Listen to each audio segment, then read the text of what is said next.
তো will actually যেটা পড়বো ডেভেলপিং বিজনেস সিস্টেম, একটা সফটওয়্যার কিভাবে বানানো করে প্র্যাকটিক্যালি আমরা দেখবো, হ্যাঁ, how things are wait and এটা কিভাবে ইমপ্লিমেশন করে, হ্যাঁ, how this things are there. তো আমরা এটা নিয়ে আস্তে আস্তে একটু গল্প করি। তো ফার্স্টে হচ্ছে একটা, আপনি যে একটা কোম্পানিতে সিস্টেম বানাতে চান, হ্যাঁ, ইনফরমেশন সিস্টেম, বিজনেস ডেভেলপমেন্ট করতে গেলে কি করতে হয়, you have to develop a business system. তো এই জিনিসটাই আপনার you have to find out সিস্টেমটা আসলে জিনিসটা কি, হ্যাঁ। হিয়ার ফার্স্ট থিং কি, ফার্স্ট থিং হচ্ছে সিস্টেম অ্যানালাইসিস এন্ড ডিজাইন, হ্যাঁ। তো how will do the design. Design মানে হচ্ছে লং টার্মে দেখা। আপনাদের একটা ছোট ভিডিও দেখাই, তাহলে জিনিসটা বুঝতে পারবেন। দেখেন ভিডিওর সাউন্ড আছে কিনা, হ্যাঁ। না আসলে আমার বলেন, I will help you to listen this sound. He can't rest for more than sound কি শোনা যায়? Hello, clear sound? হ্যালো, হ্যাঁ স্যার, শোনা যাচ্ছে। আচ্ছা ঠিক a moment, but must work 24 hours a day for a week, or the current will destroy his creation.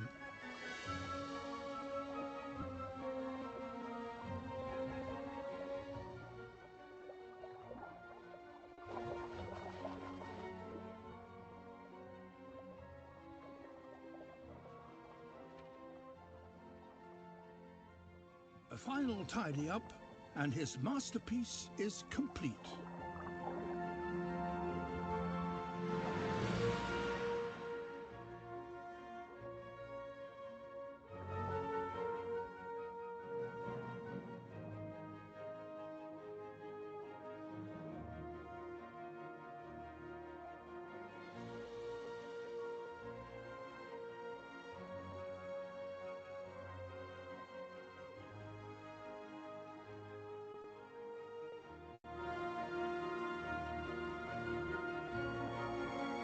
দেখেন, একটা মাছ 7 দিন ধরে ইউসি একটা সমুদ্রে কিন্তু একটা ছবি আঁকছে, দেখছেন? একটা ছোট মাছ দেখেন, এবং সে এটা 7 দিন ধরে এই ছবিটা আঁকছে আর কি।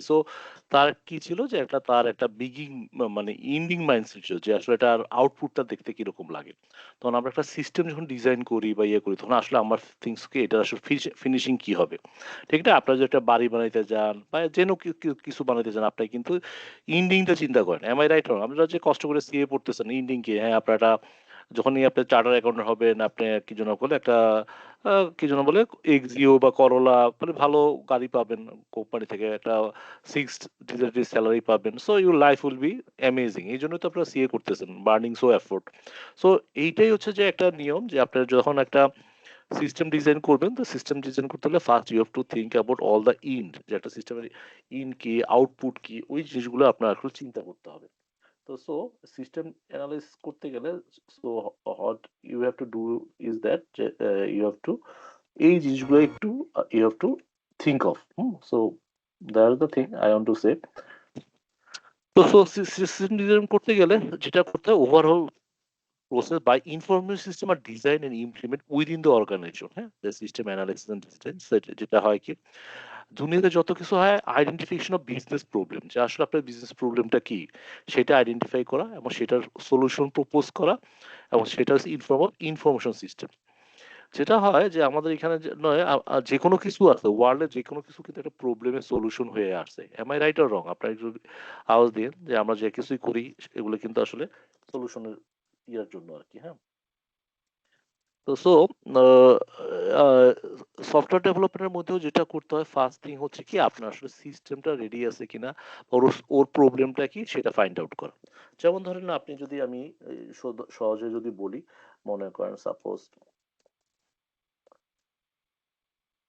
অ্যাকাউন্টিং সিস্টেম, হ্যাঁ, অ্যাকাউন্টিং সিস্টেম যদি বলি, তাহলে বোঝা যায় একটা প্রবলেমের মানে যেখানে হয় কি, আমরা অ্যাকাউন্টিং সিস্টেমে আমরা কিছু ইনপুট দিই, হ্যাঁ, ইনপুট দেই। সেটা একটু ঘুরাই দিই, তাহলে ভালো হবে।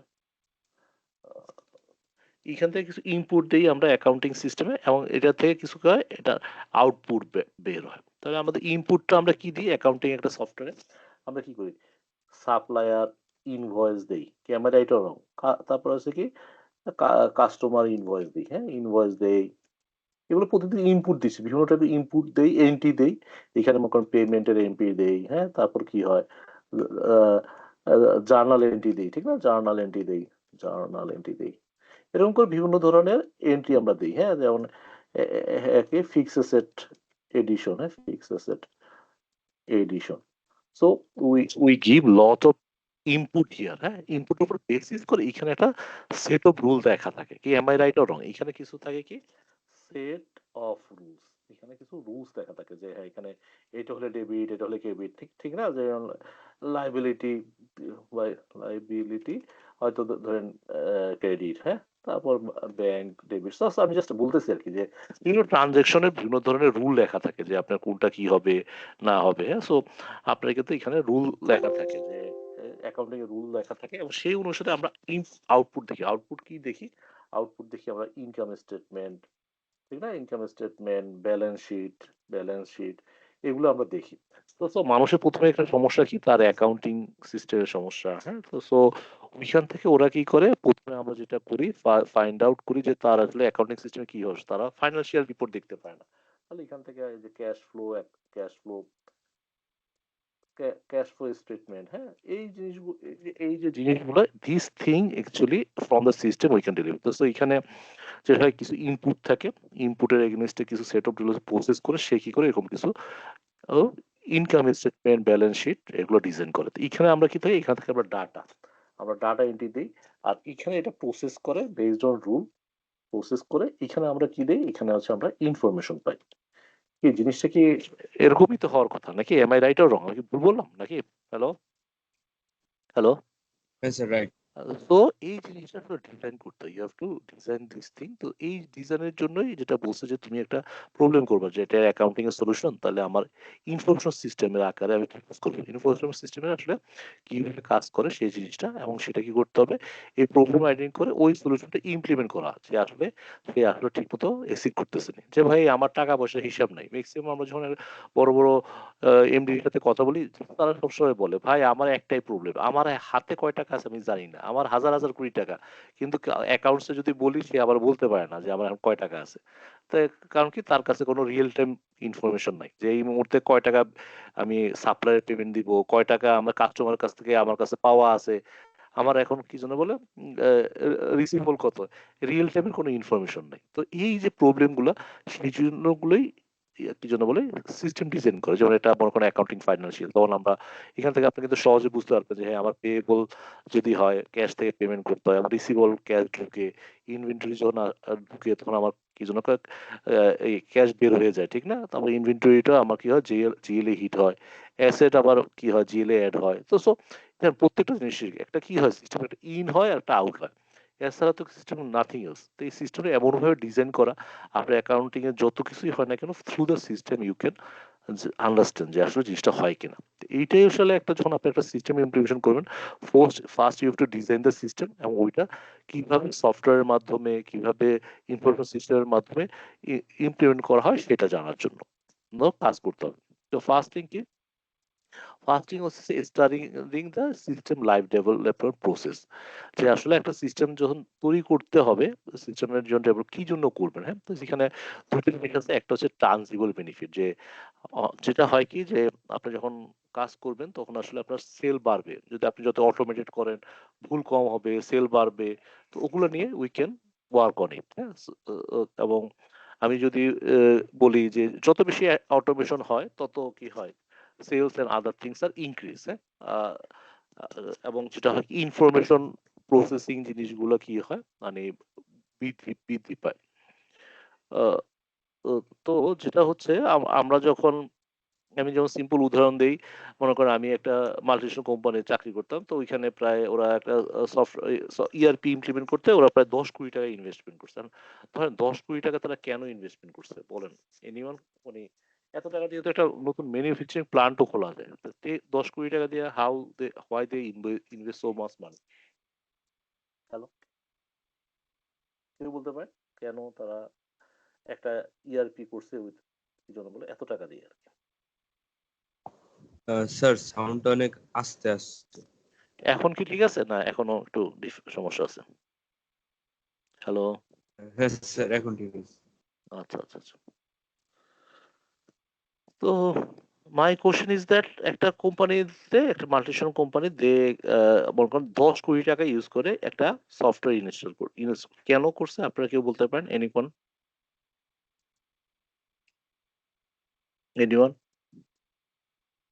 হ্যালো, তারা এত টাকা ইনভেস্ট কেন করে কেউ বলতে পারেন? ফাইন্যান্সিয়াল স্টেটমেন্টের উপর বেস করে।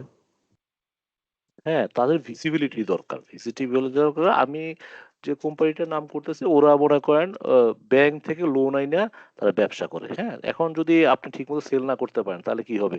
আপনার যে ক্যাশ কনভার্সন লাইফ সাইকেল পুরোটাই কি হবে, মানে ডিলে হবে, ঠিক না? আপনি ব্যাংক থেকে লোন আনতেছেন, ইন্টারেস্ট করতেছে, আপনি কাস্টমার কাছে টাকা দিতেছেন, তারপর যেটা হচ্ছে কি আহ, ওই টাকাটা আবার ব্যাংকে পেমেন্ট করতে হয়। এই জন্য এটাকে বলে ক্যাশ কনভার্সন লাইফ সাইকেল। মানে আপনার টাকাটা, যে টাকা লোন নিচ্ছেন ওটা কত তাড়াতাড়ি আপনি কনভার্ট করবেন। কারণ আপনার কাছে যদি সিস্টেম থাকে তাহলে কিন্তু আপনি ইজিলি দেখতে পারবেন যে আসলে হোয়াটস গোয়িং অন, কি হচ্ছে না হচ্ছে। Yeah. তো সো ওই সিস্টেম আপনারা কিন্তু হেল্প করবে। তো এই জন্যই আসলে আমরা যেটা করি অনেক সময় এরকম টেনজিবল বেনিফিট দেখি। হ্যাঁ, মনে করেন আমি একটা কোম্পানিতে চাকরি করতাম, তাদের সারা বাংলাদেশে ৩৭০টা আউটলেট ছিল। এখন ওইখান থেকে how they things is that এখন তাদের ৫০০ আউটলেট হচ্ছে, তাদের যে বিজনেস অপারেশন সহজে দেখতে পারলে কোথায় কোন ইনভেন্টরি আছে, কোথায় কোন প্রোডাক্টের সেল আছে, এগুলো যদি ইআরপি দিয়ে সহজে দেখতে পারে, সে কিন্তু ডিসিশন নিতে পারে যে হ্যাঁ এই প্রোডাক্টটা বেশি বিক্রি হইতেছে, এই সেলসটা ইউ শুড কমিউনিকেট দ্যাট আর কি। তো সো এটাকে বলা হচ্ছে টেনজিবল বেনিফিট। যেমন আমি একটা কোম্পানিতে চাকরি করতাম, এখানে প্রায় ৫০ কোটি টাকার মতো ইনভেস্ট করছে তারা ইআরপিতে। এখন আপনি বলেন কিভাবে ৫০ কোটি টাকা তারা ইআরপিতে ইনভেস্ট করছে, তো হোয়াই দে এত টাকা ইনভেস্টমেন্ট করছে? তখন দেখা গেল ওই কোম্পানির টার্ন ওভার হচ্ছে ১০,০০০ কোটি টাকা। তো আমি আপনার যদি বলি ১০,০০০ কোটি টাকার যদি ওরা কি করছে ওটা দিয়ে কস্ট মিনিমাইজ করছে, তা এখন আপনার যদি অঙ্ক দেই যে আসলে ১০,০০০ কোটি টাকা থেকে ১০,০০০ কোটি টাকা হচ্ছে ওদের মনে করেন ওদের সেলস। হ্যাঁ, এটার মধ্যে ওদের 60% হচ্ছে যে ইনভেন্টরি, 60% ইনভেন্টরি, তাহলে মানে কি ৬,০০০ কোটি টাকা, তাই না? ৬,০০০ কোটি টাকা, এটা একটা শূন্য কম হবে। ঠিক আছে, ৬,০০০ কোটি টাকা। তো এই যে ৬,০০০ কোটি টাকার ইনভেন্টরি, হ্যাঁ ইনভেন্টরি, ইনভেন্টরি এখান থেকে যেটা হয়, ওরা যদি ১%ও যদি 1%ও যদি তারা কস্ট মিনিমাইজ করতে পারে, 1%ও এফিসিয়েন্ট করতে পারে, তাহলে কত টাকা হয়? এটা হয় কি ৬০ কোটি টাকা। Am I right or wrong? Hello, আমি কি ভুল বললাম? হ্যালো, তাহলে এরা যে বললেন যে ৫০ কোটি টাকা দিয়ে ইআরপি ইমপ্লিমেন্ট করছে, ইনভেস্ট মোর দেন ৫০ কোটি টাকা। তো সো তাহলে মেইন উদ্দেশ্য কি তাদের? আসলে এই যে দেখেন ইনভেন্টরিতে ১% সেভ করা, ইট ইস মানে এটাই হচ্ছে আসলে একটা সফটওয়্যার মানুষ এত টাকা দিয়ে নেয় কেন? Because of this thing. হ্যাঁ, তো সো আমি তো এই ইন্ডাস্ট্রিতে ২০ বছর ধরে আছি, অনেক বাংলাদেশে অনেক বড় বড় কোম্পানিতে ইআরপি ইমপ্লিমেন্টেশনে কাজ করছি। তো so I am telling you the story because of this thing, যে তারা আসলে ফাইন্যান্সিয়াল বেনিফিট পায়। তো আর একটা জিনিস আছে কি ইনটেনজেবল বেনিফিট। ইনটেনজেবল বেনিফিট কি, যে অনেক সময় আমাদের ইনফরমেশন আমরা পাই, হ্যাঁ, তখন কি হয় টাইমলি ডিসিশন নেওয়া যায়। তো এটা ঠিক রিয়েল টাইম। ইআরপি মানে হচ্ছে কি, বা সিস্টেম মানে হচ্ছে রিয়েল টাইম ডাটা পাওয়া। তো আপনার আজকের ইনফরমেশন দরকার, কালকে যদি আপনি পান হয়তো আপনি ডিসিশন মেক করতে পারবেন না। এর জন্য সবচেয়ে ভালো জিনিস হয় কি, যে আসলে আপনি রিয়েল টাইমে কিভাবে ডাটা পাইতে পারেন। তো সো আপনার ডিসিশন মেকিং ফাস্ট হয়। হ্যাঁ, যেটা হয় আপনার কাস্টমার সার্ভিসে আপনি ভালো সার্ভিস দিতে পারবেন, এমপ্লয়ি দেখতে পারবেন তাদের মরালিটি থাকে। আমি যদি যদি দুই একটা গল্প বলি তাহলে জিনিসটা বুঝতে সুবিধা হবে। যেমন আমি একটা ইয়েতে ছিলাম, বেক্সিমকো ফার্মা, আপনার নাম শুনছেন কি? ওরাদের ইআরপি নিতেছিল, তখন কেন নিতেছিল? ওরা পরে ওয়ার্ল্ডের ৩৫টা দেশে এক্সপোর্ট করে। এক্সপোর্ট করে, তো ওই সময় ওদের ইন হাউস ৪৭টা সফটওয়্যার চলতো, যাতে কোনো ডিসিশন নিতে পারতো না। ইআরপি বা সিএস সিস্টেম মানে কি, সিঙ্গেল সোর্স অফ ইনফরমেশন। তখন যে ওরা ওরাকল ইআরপি নিছে, নেওয়ার পরে কি হয়েছে, যেটা হয় কি যখন অডিটররা আসে, আপনি জানেন আইএস অডিটর, তারপরে এই যে ফার্মার অডিটিং, এটা খুব টাফ একটা অডিটিং। অডিটররা এসে যখন জিজ্ঞেস করে এটা লোকাল সফটওয়্যার, কোনো ইয়া নাই, ম্যানেজমেন্ট নাই, তখন they ask so many thing. But যখন ওরা চিন্তা করে যে না ওরা একটা গ্লোবাল ইআরপি নিছে, তখন কি করে দে ট্রাস্ট যে না এসএপি ওরাকল ওরা ফার্স্ট ইআরপি ইউজ করে, তো সিস্টেমটা অথেন্টিক। সো দে আস্ক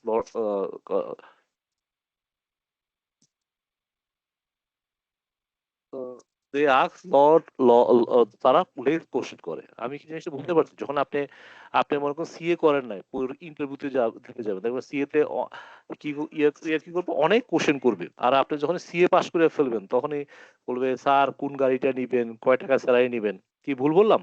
তো সেম হচ্ছে কি এটাও একটা ব্যাপার। আপনি যখন একটা গ্লোবাল ERP ইউজ করেন, ওরাকল, SAP এরকম সিস্টেম ইনফরমেশন করবে তখন কিন্তু একটা আপনার বিজনেস ইমেজটা বাড়বে এবং আপনি কি করতে পারবেন মানে এই যে আপনি যে কম্পিটিটর বলেন তারপরে যে অডিটর এসে আপনার কাছে কোশ্চেন কম করবে কারণ হচ্ছে কি আপনার জিনিসটা অথেন্টিক এবং আমরা দেখছি যে অনেক দেশে আসলে যখন ERP ইমপ্লিমেন্টেশন করে তখন ওদের আপনি তো জানেন যে শেয়ার হোল্ডার থাকে মালিক বা পাবলিক লিস্টেড থাকলে মানুষ ওইখানে ইনভেস্টমেন্ট করে তখন ওরা ওটা ট্রাস্টওয়ার্দি মনে করে যার এই কোম্পানিতে ERP চলে তাহলে এইখানে আসলে ডাটা ম্যানিপুলেশন কম হয় সিস্টেমটা অথেন্টিক ওরা আসলে চুরি বাটপারি কম করে আর কি যেটা আমি সহজ তো এই জিনিসগুলো intangible assets so I hope you can understand this thing এছাড়া কি আপনি যখন একটা ERP ইমপ্লিমেন্টেশন করতে যাবেন একটা সিস্টেম ইমপ্লিমেন্ট করতে যাবেন তাহলে কি করবেন অপারেশন ফিজিবিলিটি এটা আসলে দেখবেন যে এই যে আপনি যে সিস্টেমটা দিলেন সেটা আসলে কি তাদের আসলে তাদের বিজনেস প্রায়োরিটিতে আছে কিনা এই সিস্টেমটা কি আসলে তাদের প্রবলেমটা সলভ করে কিনা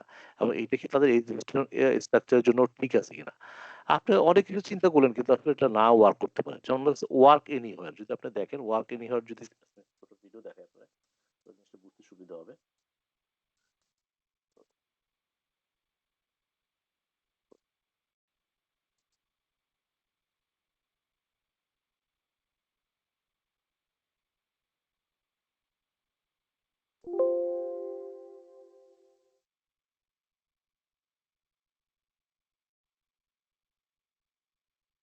আর ভিডিওটা দেখা যায় কিনা দেখেন হ্যাঁ এই যে ওরা একটা নতুন টাইপের চেয়ার আবিষ্কার করছে বলছে এই চেয়ারটা যে কোনো মানুষ যে কোনো জায়গা থেকে বসে জন্য কাজ করতে পারে দেখেন এটা আসলে কাজ করে কিনা হ্যাঁ Looking great. What about the spring targets one? The spring figures.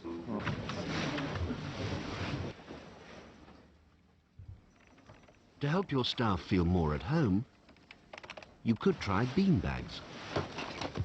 Or you could enable them to actually work from home.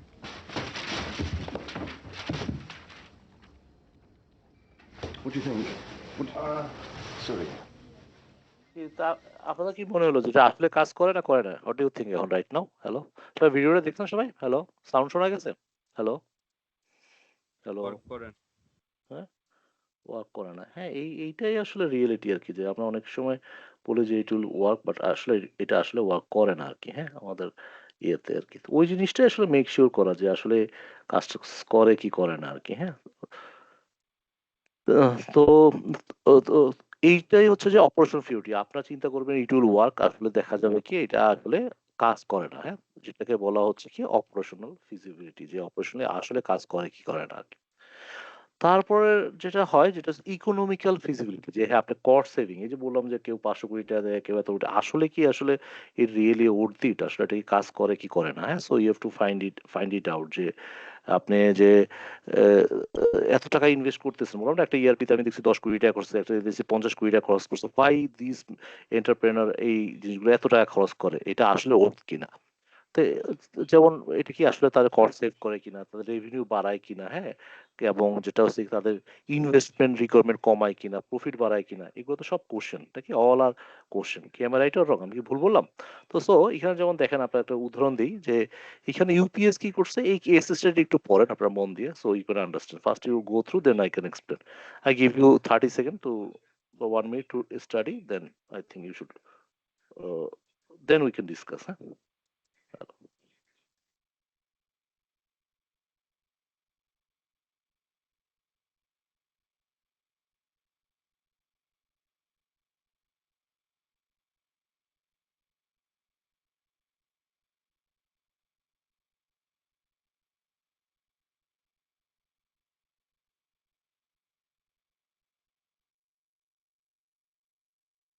পড়েছি আচ্ছা সো পরে কি বুঝলেন একটু যদি কেউ একজন বলতেন so we can understand UPS company আর কি ট্রান্সপোর্টেশন কোম্পানি তো তারা তাদের ট্রাকে রেকর্ড ডাটার একটা সিস্টেম চালু করেছে যার জন্য তারা কি ইয়া আর কি সেই ট্রাকটা আইডেল কতক্ষণ থাকে তারপর সিট বেল্ট পরেছে কিনা তারপর ফিউল কস্ট কিরকম এগুলাই আর কি ইয়া করছে আর কি। লাস্টের লাইনটা কি দেখেন এটা লাস্টের ডেভেলপ লাইনটা করেছে হ্যাঁ তার লাস্টের লাইনটা কি ছিল দেখেন একটু UPS has already found methods for reducing fuel usage by over 1.4 million গ্যালন্স পার ইয়ার। হুম।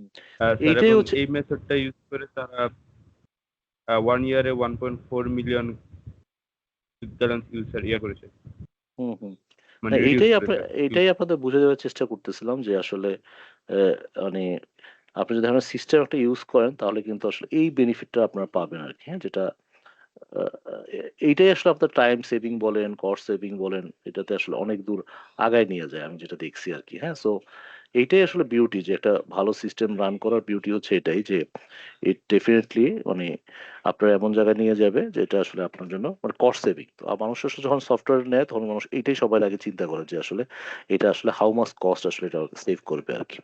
আমি কি জিনিসটা বুঝতে পারছি এখন? It is clear to you right now? Hello? হ্যাঁ sir. Hello?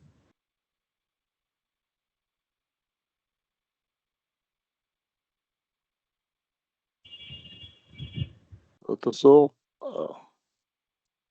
I hope you are under, so this is the thing. আর তারপর আহ, যেটা হচ্ছে যে টেকনিক্যাল ফিজিবিলিটি, হ্যাঁ, আপনার আগে যখন সফটওয়্যার ইউজ করবেন দেখবেন টেকনিক্যাল ফিজিবল কতখানি আছে, ওইটাও কিন্তু আপনার দেখতে হবে, হ্যাঁ, যেটা technically hardware software network capability reliability গুলো আছে কিনা, হ্যাঁ, টেকনিক্যাল। যেমন আমি একটা উদাহরণ দিই, যেমন আপনি যদি দেখেন এটা যে আমাদের ওয়ার্ল্ডে তো দুইটা নাম করা এয়ারলাইন্স আছে, একটা হচ্ছে ওই আপনারা তো লুফথানসা জানেন, স্যার, এটা হ্যাঁ, জার্মানির এয়ার। হ্যাঁ, জার্মানির, আর একটা হচ্ছে সো এই যে এয়ারলাইন্স যেটা আছে, যেমন আমি একটা উদাহরণ দিই, যে বোয়িং এয়ারলাইন্স, ওদের আরএফআইডি দিয়ে ট্যাগ দিয়ে ওরা প্রায় 1700 থেকে 2000 মিশন ক্রিটিক্যাল পার্টস ওরা দেখে যেটা অ্যাভেলেবেল কিনা, হ্যাঁ, কারণ আপনারা জানেন একটা 787 যে এয়ারলাইন্স আছে এদের প্রায় যেটা হয় প্রায় 6 মিলিয়ন পার্ট থাকে, 60 লক্ষ পার্ট থাকে। এখন এইটারে তো আপনি মানে ওই পার্টস এর ইনভেন্টরি মেনটেন করা আসলে একটু ডিফিকাল্ট। এত একটা প্লেনে দেখবেন যে এরকম 60 লক্ষ পার্টস থাকে, কারণ পার্টস এর মধ্যে 1700 থেকে 1800 হচ্ছে 2000 হচ্ছে মিশন ক্রিটিক্যাল, এটা যদি কোনো সময় ফেল করে পুরো প্লেন ক্রাশ করতে পারে। তো এখন এগুলো কি ম্যানুয়ালি কি ট্র্যাক করা রাখা উচিত, এটা অপারেশন ভালো করতেছে কি না, খারাপ করতেছে, যে কোনো সময় তো যে কোনো কিছু হইতে পারে, ঠিক না? তো উই নিড এ সিস্টেম। এটা কি মানুষের পক্ষে মনে রাখা সম্ভব? প্রায় 6 লক্ষ 60 লক্ষ পার্টস আছে, কোনটা কোথায় আছে? কি আমি কি ভুল বলতেছি? হ্যালো? হ্যালো? স্যার এটা তো পসিবল না স্যার, এটা ম্যানুয়ালি পসিবল না। কন্ট্রোল করা। হ্যাঁ, ম্যানুয়াল করে কন্ট্রোল করার পসিবল, ওইটাই আসলে যেটা হচ্ছে কি যে আমরা ও যেটা ওইটার জন্যই আসলে আমাদের কিছু সফটওয়্যার দরকার, যেটা আসলে software will help you to achieve those thing. তো এই জন্যই যেমন আছে কি ওদের ফিক্স এসেট আছে $2.3 মিলিয়ন, শুধু ফিক্স এসেটই আছে। আর এই $2.3 মিলিয়ন ফিক্স এসেট ম্যানেজ করা, এটা মনে করেন বোয়িং বিমানের এত হাজার হাজার ইনভেন্টরি, হাজার, এটা একটা একটা মানুষের পক্ষে সম্ভব না, এটার জন্য আসলে সফটওয়্যার দরকার হয়। আমি কি জিনিসটা বুঝতে পারছি এখন? জিনিসটা clear to you right now? Hello? হ্যাঁ স্যার, ক্লিয়ার।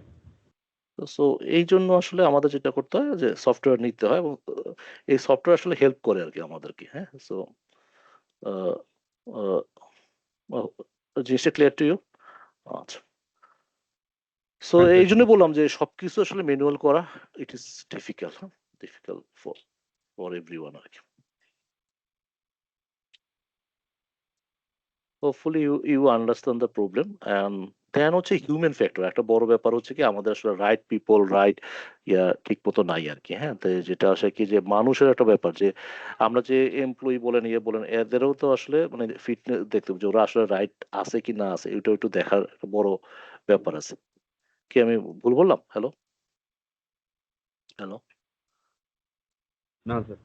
সো ওইখানে আসলে দেখতে হয় যে আসলে ওরা ঠিক মতো কাজ করে কিনা, করে কিনা, হ্যাঁ, এই জিনিসগুলো আসলে দেখার একটা বড় জায়গা আছে আর কি। তো ওই জায়গায়ও আসলে আহ, যদি আপনার যেটা হয় রাইট জায়গায় রাইট পিপল যদি না থাকে, আপনি যত ভালো সিস্টেমই দেন না কেন এটা আসলে কাজ করে না। কি আমি কি ভুল বললাম নাকি? দেখেন আপনার,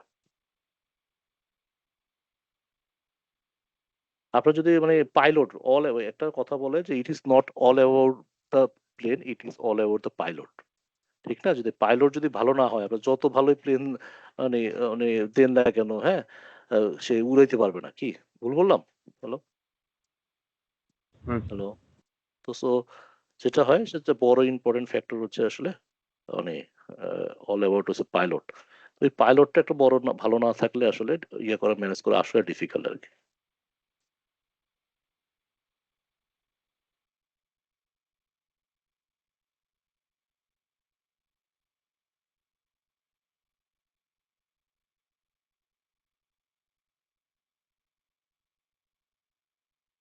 তো সো এই জন্য হিউম্যানের রেডিনেসটা একটা ব্যাপার। আমরা ম্যাক্সিমাম দেখি যে ইআরপিতে গেলে ইআরপি ফেল করে আসলে পিপলের জন্য। পিপল আসলে চেঞ্জ নিতে চায় না। তো চেঞ্জ না নিতে যাই আসলে ইআরপি গুলো ফেল করে। কারণ কি এই এত চেঞ্জ যে আসে ওরা আসলে এগুলো অ্যাডপ্ট করতে চায় না আরকি। এর ফলেই আসলে প্রবলেম গুলো হয় আরকি। তো এই জন্য যেটা হয় যে আমরা যেটা দেখছি আসলে সবচেয়ে ডিফিকাল্ট পার্ট হচ্ছে যে পিপল আসলে এই চেঞ্জ ম্যানেজমেন্ট করা আরকি। তো সো ইআরপি নিতে গেলে আসলে এই জিনিসটা একটা বড় জিনিস। আসলে হিউম্যান ফ্যাক্টর ফেসিলিটি আর কি, হ্যাঁ, management support and other thing. এটা আমাদের আসলে অনেক বড় একটা কোশ্চেন। হ্যাঁ, ওটা অনেক সময় দেখছি যে আমরা রাইটলি হয় না দেখে অনেক ইআরপি অনেকভাবে ফেল করে আর কি। আর এছাড়া যেটা হয় উম, আহ, আমরা যেটা দেখছি সেটা হচ্ছে লিগাল এন্ড পলিটিক্যাল ফিজিবিলিটি। অনেক সময় এরকম লিগাল এন্ড পলিটিক্যালি ফিজিবল হয় না। অনেক সফটওয়্যার ইমপ্লিমেন্ট করতে যায় দেখা গেছে যে ও মানে যে আসলে ওই প্যাটেন্ট কপিরাইট থাকে না, লাইসেন্সিং থাকে না। যেমন আমাদের বাংলাদেশে কিন্তু আমরা সবাই ক্রিমিনাল। আমরা সবাই পাইরেট সফটওয়্যার ইউজ করি না। আসলে পাইরেট সফটওয়্যারটা আসলে ইউজ করা উচিত না, কারণ এটা কিন্তু আমাদের বাংলাদেশের ল হিসেবে পারমিট করে না। আমরা কিন্তু আসলেই সবাই মোটামুটি আমরা সবাই দেখবেন যে উইন্ডোজ ইউজ করি, লাইসেন্স ইউজ করি, এগুলো আসলে সবই পাইরেটের ইয়া করা আর কি। এটা কি জন্য বলে আমরা এটা কোনো টাকা দিয়ে কিনি না আরকি। কিন্তু বাংলাদেশের ল অনুসারে আমরা আসলে কি জন্য বলে লাইসেন্স জিনিস ইউজ করতে হবে। তো এইসব লাইসেন্স, উইন্ডোজের লাইসেন্স নাই, আপনার মোবাইলের যে অ্যান্ড্রয়েডের লাইসেন্স নাই, বা যে সার্ভার কিনে লাইসেন্স নাই, ডাটাবেজের লাইসেন্স নাই। তো এগুলো একটা বড় ইস্যু হয়। হ্যাঁ, গভর্নমেন্ট অনেক সময় রেস্ট্রিকশন থাকে। যেমন আমাদের বাংলাদেশে আছে যে ব্যাংকের যে ডাটা আছে, কাস্টমার ডাটা, এটা ক্লাউডে উঠানো যাবে না। এই জন্য ক্লাউড বাংলাদেশে কাজ করে না, কারণ বাংলাদেশের রেস্ট্রিকশন আছে যে ক্লাউডে যদি বাংলাদেশের কাস্টমার ডাটা উঠে, এটা যে কোনো সময় ইয়ে হইতে পারে, হ্যাকড হইতে পারে। তো সো এই ধরনের জিনিস অনেক কিছু আছে যেগুলো সমস্যা আমাদের ফিজিবিলিটি স্টাডি করতে হবে, এটা আসলে কি পসিবল কিনা। যেমন আমরা ব্যাংকগুলোতে কোনো সময় ক্লাউডে ওরা ইআরপি প্রপোজ করে না। ওরা সবসময় প্রপোজ করে হচ্ছে এগুলা ইয়েতে কি যেন বলে অন প্রেমে, মানে অন প্রেম মানে হচ্ছে কি, মানে ক্লাউড না, মানে আপনার ফিজিক্যালি হার্ডওয়্যার কিনে ওইখানে ইমপ্লিমেন্ট করা আর কি। তো সো এই this challenge are here in Bangladesh আর কি। তো এইগুলো আপনাদের ফিজিবিলিটি স্টাডি গুলো চেক করতে হবে। তো মোটামুটি জিনিসটা ক্লিয়ার হয়েছে আপনাদের ফিজিবিলিটি স্টাডি? কোনো কোশ্চেন আছে সোফার? হ্যাঁ sir, clear. Thanks for answering. এরপর যেটা হয় আমাদের সিস্টেম অ্যানালাইসিস করতে হয়। হ্যাঁ, সিস্টেম অ্যানালাইসিস করতে হলে আমাদের আসলে we have to know lot of thing. তো ওইগুলো জানতে গেলে আমাদের যেটা করতে হয় উই হ্যাভ টু স্টাডি আর কি। আমাদের অনেক কিছু স্টাডি করতে হয় আর কি।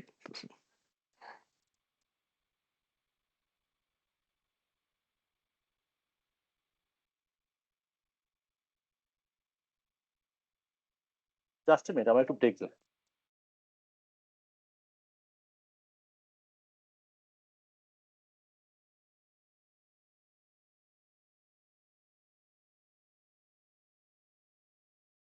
Hello, hello, can you hear me? Hello, hello. হ্যাঁ স্যার, শুনতে পাচ্ছি। Sorry for the break. তো সো আমি যেটা বলতেছিলাম যে সিস্টেম অ্যানালিসিস, হ্যাঁ, সিস্টেম অ্যানালিসিস যেটা আছে যে অ্যানালাইসিস দ্য প্রেজেন্ট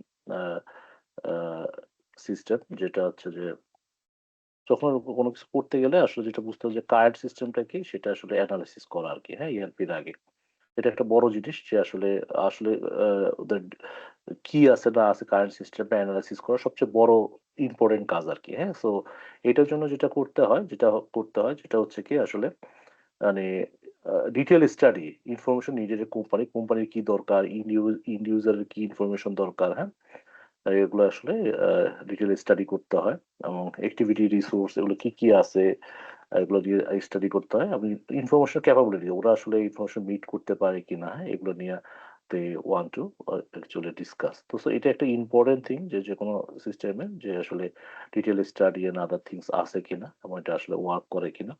তো এটা দিয়ে আসলে ডিটেল স্টাডি করতে হয় আর কি। তো সো এখানে যেটা করতে হয় যে মানে আমি যদি ফার্স্টে বলি যে আসলে ইন্ড ইউজার চায় কিনা। আমি একটা গল্প বলি so that you can understand the issue যে আসলে সো ইউ ক্যান আমি একটা সিম্পল গল্প বলি সো ক্যান ইউ আন্ডারস্ট্যান্ড যে how how things can be. হ্যাঁ, আমার স্ক্রিনটা কি দেখা যায়? Are you able to see my screen? Hello, আমার স্ক্রিন কি দেখা যাচ্ছে সবাই? হ্যালো। আচ্ছা, দেখা যাচ্ছে। আচ্ছা, যেটা দেখা যায় কি যে একজন মানুষের খুব টাকা পয়সা হইছে আরকি, হ্যাঁ? তো হওয়ার পরে সে কি করছে, কিসের ব্যবসা করা যায়? তখন ওরা বলছে যে ডগ বিস্কুট, কুকুরের ব্যবসা করা যায়। যে বলছে যে কুকুরের ব্যবসা করলে যেটা হয় কি এটা সবচেয়ে প্রফিটেবল আরকি। তো বলতেছে যে আ তো তখন সে কি করলো, উনি পৃথিবীর বেস্ট পিপল দের হায়ার করলো, যে পৃথিবীর সবচেয়ে বেশি টাকা পয়সাওয়ালা প্রোডাকশন ম্যানেজার, পৃথিবীর সবচেয়ে বেশি অ্যা ইনভেন্টরি ম্যানেজার, প্ল্যানিং সবারই হায়ার করলো আরকি, হ্যাঁ? যে যেতে হায়ার করার পর উনি আ আ দেখার চেষ্টা করলো যে আসলে এদের দিয়ে কাজ হয় কিনা, হ্যাঁ? হুম। তো তো তারা সবাই বলল যে আপনারা কুকুরের ব্যবসা করেন, কুকুরের ডগ ফুড এটা খুব প্রফিটেবল, এবং এটা আপনি যে ওদের লোকজনের মার্কেটিং করেন এটা খুব ভালো হবে আরকি। তো ও বেস্ট রিসোর্স দিছে, নিয়ে কি করছে, ওগুলো মার্কেটিং করা শুরু করছে। তো মার্কেটিং করার পর যেটা হচ্ছে যে ১ম ৬ মাসের মধ্যে তাদের ব্যবসা খুব ভালো হইছে। কুকুরের বিস্কুট খুব ভালো বিক্রি হইছে, ইয়ে হইছে, হ্যাঁ? মালিকদেরকে মার্কেটিং করছে খুব ভালো। কিন্তু ৬ মাসের মধ্যে মার্কেটের ফাইল 0 হয়ে গেছে। তখন আ তো সবাই অবাক, মালিক, আরে আমি এত টাকা খরচ করে এত ভালো বিজনেস করলাম, ডগ বিস্কুট করলাম। কিন্তু এখন বিজনেস অবস্থা তো খারাপ হয়ে গেছে। আসলে মানে সে আসলে সবার কাছে জিজ্ঞেস করতেছে, "আমার কি দোষ ছিল? আমি তো সবচেয়ে বেশি টাকা ইনভেস্ট করছি। তোমাদের বেস্ট রিসোর্স দিছি। তোমরা ভালো মার্কেটিং করলা। কি জন্য বলে তো তোমাদের কি জন্য কেন ফেল হইছে? আমার প্রোডাক্টটা তো ভালো বিক্রি হয়েছিল।" পরবর্তীতে ওইখানকার একটা ইন্টার্ন করতো একটা ছেলে। তো সে বলতেছিল যে, "স্যার যদি সাহস দেন আমি বলতে পারি কেন ফেল করছে।" কয় কি? কয় কি, "আপনি তো কুকুরের মালিকের কাছে মার্কেটিং করছেন যে হ্যাঁ, প্রোডাক্ট ভালো। কিন্তু আসলে কুকুরের কাছে তো বলেন নাই। কুকুর তো ওই বিস্কুট খায় না।" পরে মালিক ১ টা ২ টা মার্কেটিং করে কিনে খাইছে। খাইয়া দেখা যাচ্ছে কুকুর খায় না। পরে ওরা কেনা বন্ধ করে দিছে। তো ও তো এখন ওইটাই হচ্ছে ব্যাপার যে আপনারা কি করে, আপনার ধরেন একটা ইআরপি সফটওয়্যার সেল করলেন টপ ম্যানেজমেন্ট, কিন্তু এন্ড ইউজার যে রিয়েলি ইউজ করবে সে যদি কোনো ইনপুট না দেয় তাহলে কি হবে, ওই সিস্টেম কাজ করে না।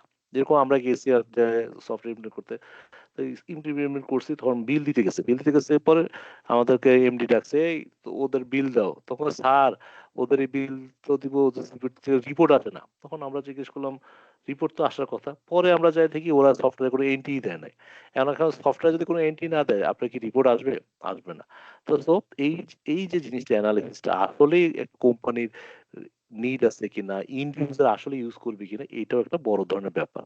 আমি কি জিনিসটা বুঝাতে পারছি এখন? Are you able to understand this thing? Hello? Hello? হ্যাঁ স্যার, হ্যালো? বুঝতে পেরেছি। তো এই যে সিস্টেমের হচ্ছে এই জিনিসগুলো ইউ হ্যাভ আইডেন্টিফাই। তারপর একটা জিনিস আছে সফটওয়্যার ডেভেলপমেন্ট লাইফ সাইকেল, যে আসলে আমাদের সফটওয়্যার ডেভেলপমেন্ট লাইফ সাইকেল করতে গেলে একটা সফটওয়্যার বানানোর বিভিন্ন লাইফ সাইকেল আছে। তো যেটা এই জিনিসটা আসলে ইউ হ্যাভ টু ফলো, হ্যাঁ? তা আমি আপনাদেরকে যদি বলি, সফটওয়্যার ডেভেলপমেন্টের আগে আমি একটু সিস্টেম ডিজাইনটা বলি, তাহলে অবশ্যই এটা আগেও বলা যায়, পরেও বলা যায়।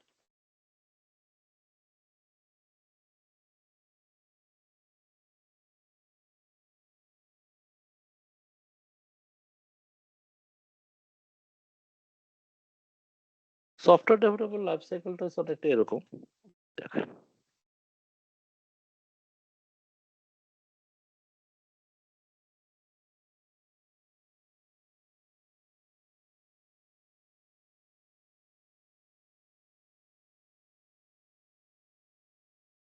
একটা যখন সফটওয়্যার তৈরি করতে হয় তখন কিন্তু আসলে যেটা হয়,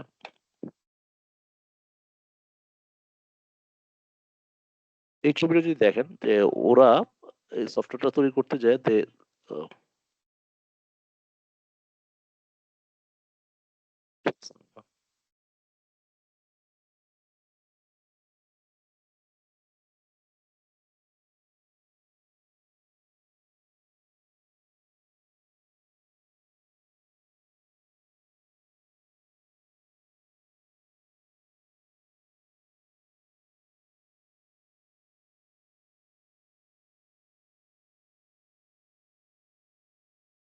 স্ক্রিন দেখা যায়?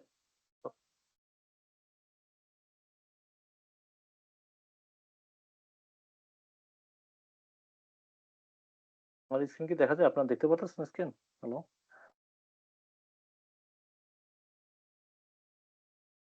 হ্যাঁ স্যার, দেখতে পাচ্ছি।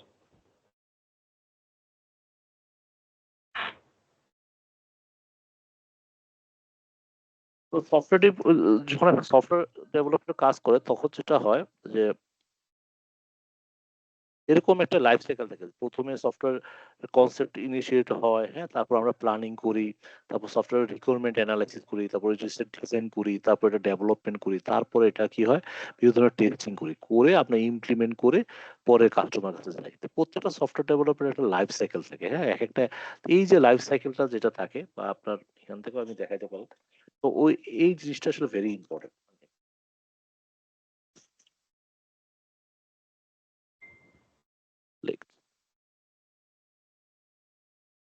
এখানে দেখেন একটা software developer life cycle model আছে। It will take 10 or 15 minutes. আমরা একটু দেখি সফটওয়্যার লেভেলের লাইফ সাইকেল গুলো কি কি আছে।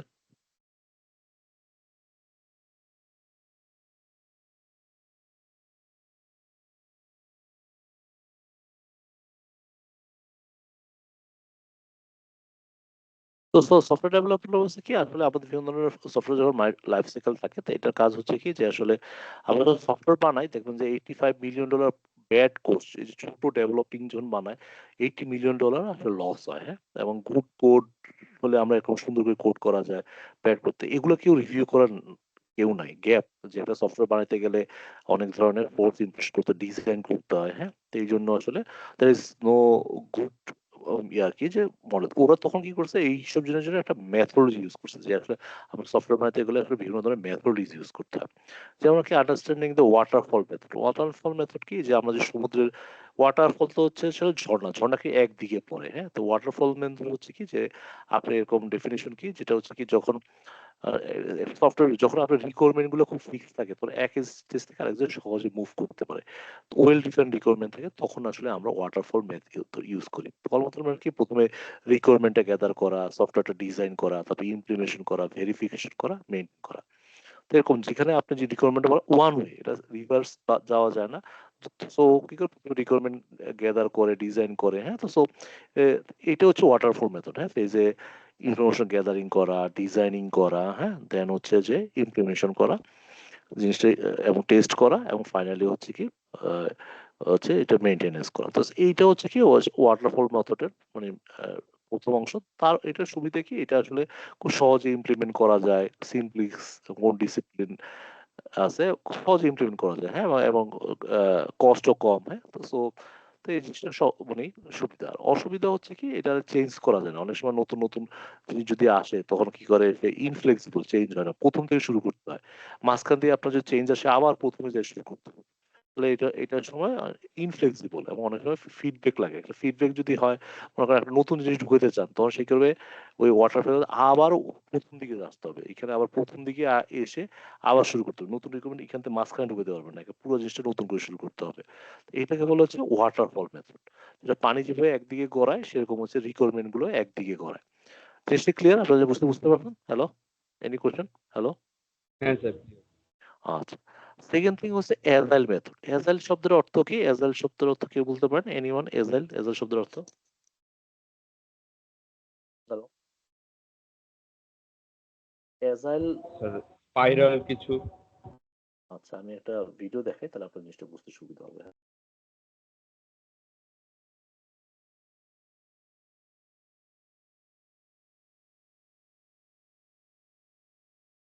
এই ভিডিওটা একটু দেখেন মনোযোগ দিয়ে। সাউন্ড শোনা যায়? সাউন্ড শোনা যায়? হ্যালো? হ্যালো? স্যার না সাউন্ড এখন শোনা যায়? হ্যালো? হ্যালো? স্যার শুনতে পাচ্ছি। হ্যালো? And is keeping হ্যাঁ স্যার। হ্যাঁ, শোনা যাচ্ছে? হ্যাঁ হ্যালো? হ্যাঁ। ভিডিও একটা 1 মিনিটের ভিডিও একটু কষ্ট করে দেখেন, হ্যাঁ? a female horned lizard guards her buried eggs and is keeping a lookout for anything that might interfere with them.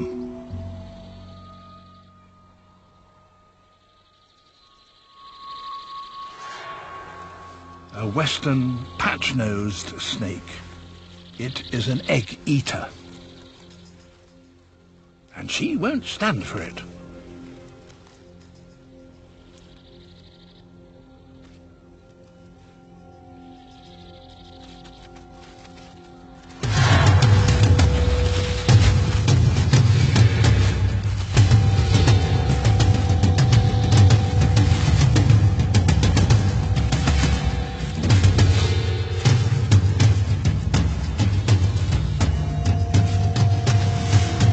Patch Nose is no match for this kind of aggression.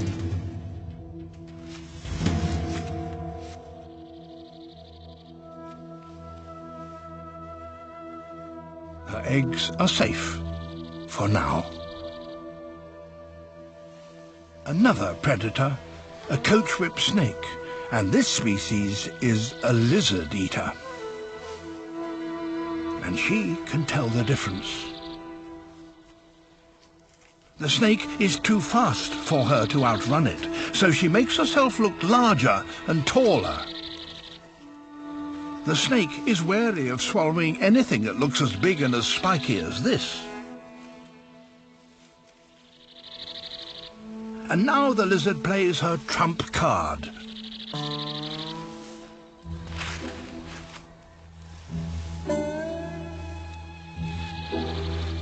The snake isn't accustomed to prey that does this.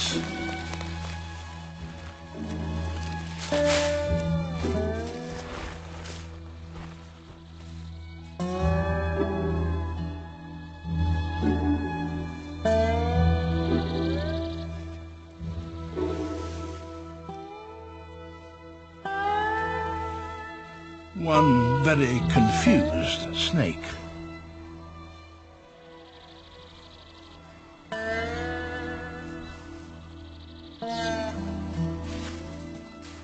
Now she can return to guard duty.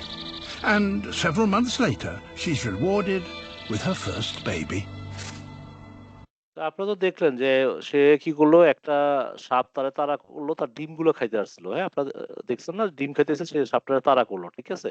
আবার একটা সাপ তারে খাইতে আসছে, তখন সে কি করছে, মরার ভান করে পড়ে আসছে। দেখছেন না, মানে ইউ সি দিস নাকি? হ্যালো হ্যালো হ্যালো, আমার কথা কি শোনা যাচ্ছে? আচ্ছা, হ্যালো। দেখেছি। তো সো এখানে আসলে এজাইল শব্দের অর্থ কি? এজাইল শব্দের অর্থ হচ্ছে জাইল ইকুয়াল টু হচ্ছে মানে আসলে যে হচ্ছে রেসপন্স টু দ্য চেঞ্জ, যা যা আসলে আমাদের সবারই এজাইল হওয়া উচিত, রেসপন্স টু দ্য চেঞ্জ। এখন মার্কেটে এআই আসতেছে, এখন আপনার এআই দিয়ে যদি নিজেদের প্রোডাক্টিভিটি বাড়াইতে না পারেন, তাহলে তো you are not agile. Agile শব্দের অর্থ হচ্ছে রেসপন্স টু দ্য চেঞ্জ। দেখেন ওই যে গিরগিটিটা কি করছে, যে ডিম খাইতে আসছে, তারা করছে, তার ডিম সেফ ছিল, আবার তারে খাইতে আসছে, সে মরার ভান করেছিল। সে করছে বুঝতে পারছে অবস্থা অনুসারে নিজের সেভাবে রেসপন্স করছে। এজাইল শব্দের অর্থ এইটাই। তো এই এজাইল মেথডটাও সেম ভাবে একই অর্থ মিনিং করে, যে ইআরপি তে তো আমরা একটা ইআরপি ইমপ্লিমেন্ট করতে অনেক দেরি লাগে। তো ওরা বলছে না, আমরা এজাইল মেথড হচ্ছে ইন্টারেক্টিভ, আমি ছোট ছোট ভাবে রিলিজ করব, করে কি করব, আমি আসলে যেগুলো রেসপন্স টু দ্য চেঞ্জ, দেখছেন যে flexible response to the change, ছোট ছোট ভাবে আমি রিলিজ করব, করে কি করব, আমি জিনিসটা ইমপ্লিমেন্ট করার চেষ্টা করব। যেটা হয় যে হ্যাঁ, আপনি একটা প্রবলেম আসছে, তখন কি করবেন, আপনি ওটা ছোট ছোট ভাগে আপনি একটা ফেজ বাই ফেজ ইমপ্লিমেন্ট করবেন। মনে করেন আপনাদের অ্যাকাউন্টিং মডিউল ইমপ্লিমেন্ট করতে গেছে, তখন সে কি করবে, সে মেথোলজি হচ্ছে যে না ভাই, আমি কি জন্য বলে ছোট্ট একটা জিনিস ইমপ্লিমেন্ট করব, করে আমি কি জন্য বলে পার্ট বাই পার্ট করব, নট ফুল করব।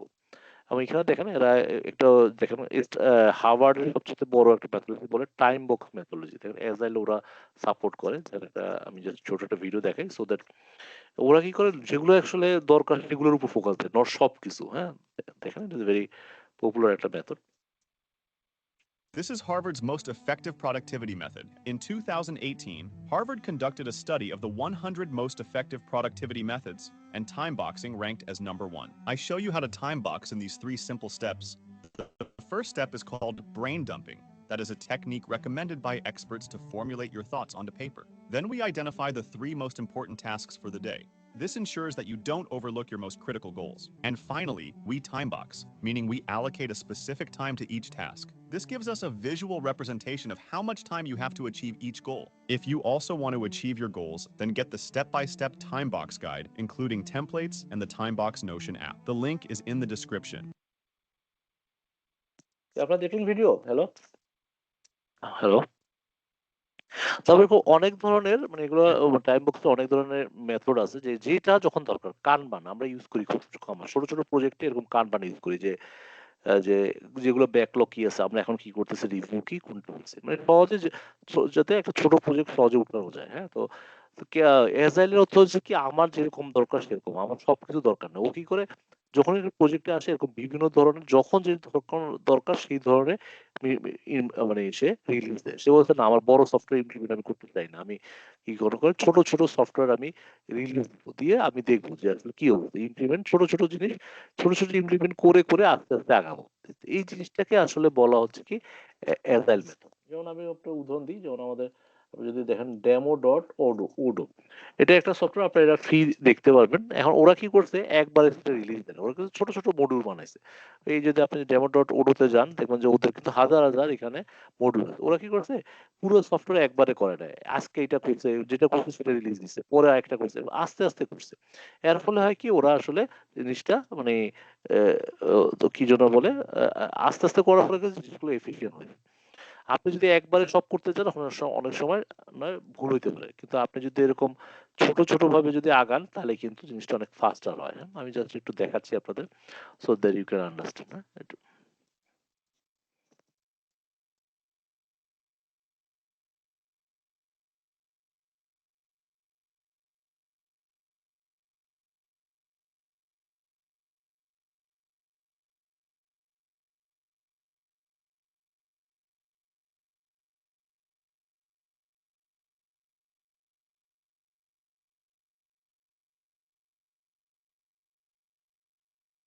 স্যার, হ্যালো, হ্যাঁ আপনার কথা শোনা যাচ্ছে, হ্যালো। হ্যাঁ sir, if you don't mind আমরা কি একটা ব্রেক নিতে পারি? হ্যাঁ শিওর শিওর শিওর, ঠিক আছে, আমরা একটা ব্রেক নিই। এখানে আমার একটু সিস্টেমের সমস্যা হচ্ছে, will come back after the break. Okay,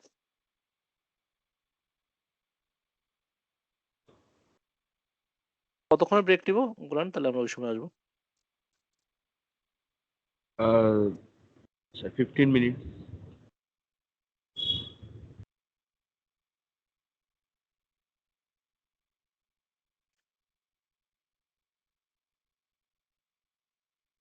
hello, hello, are you able to hear me?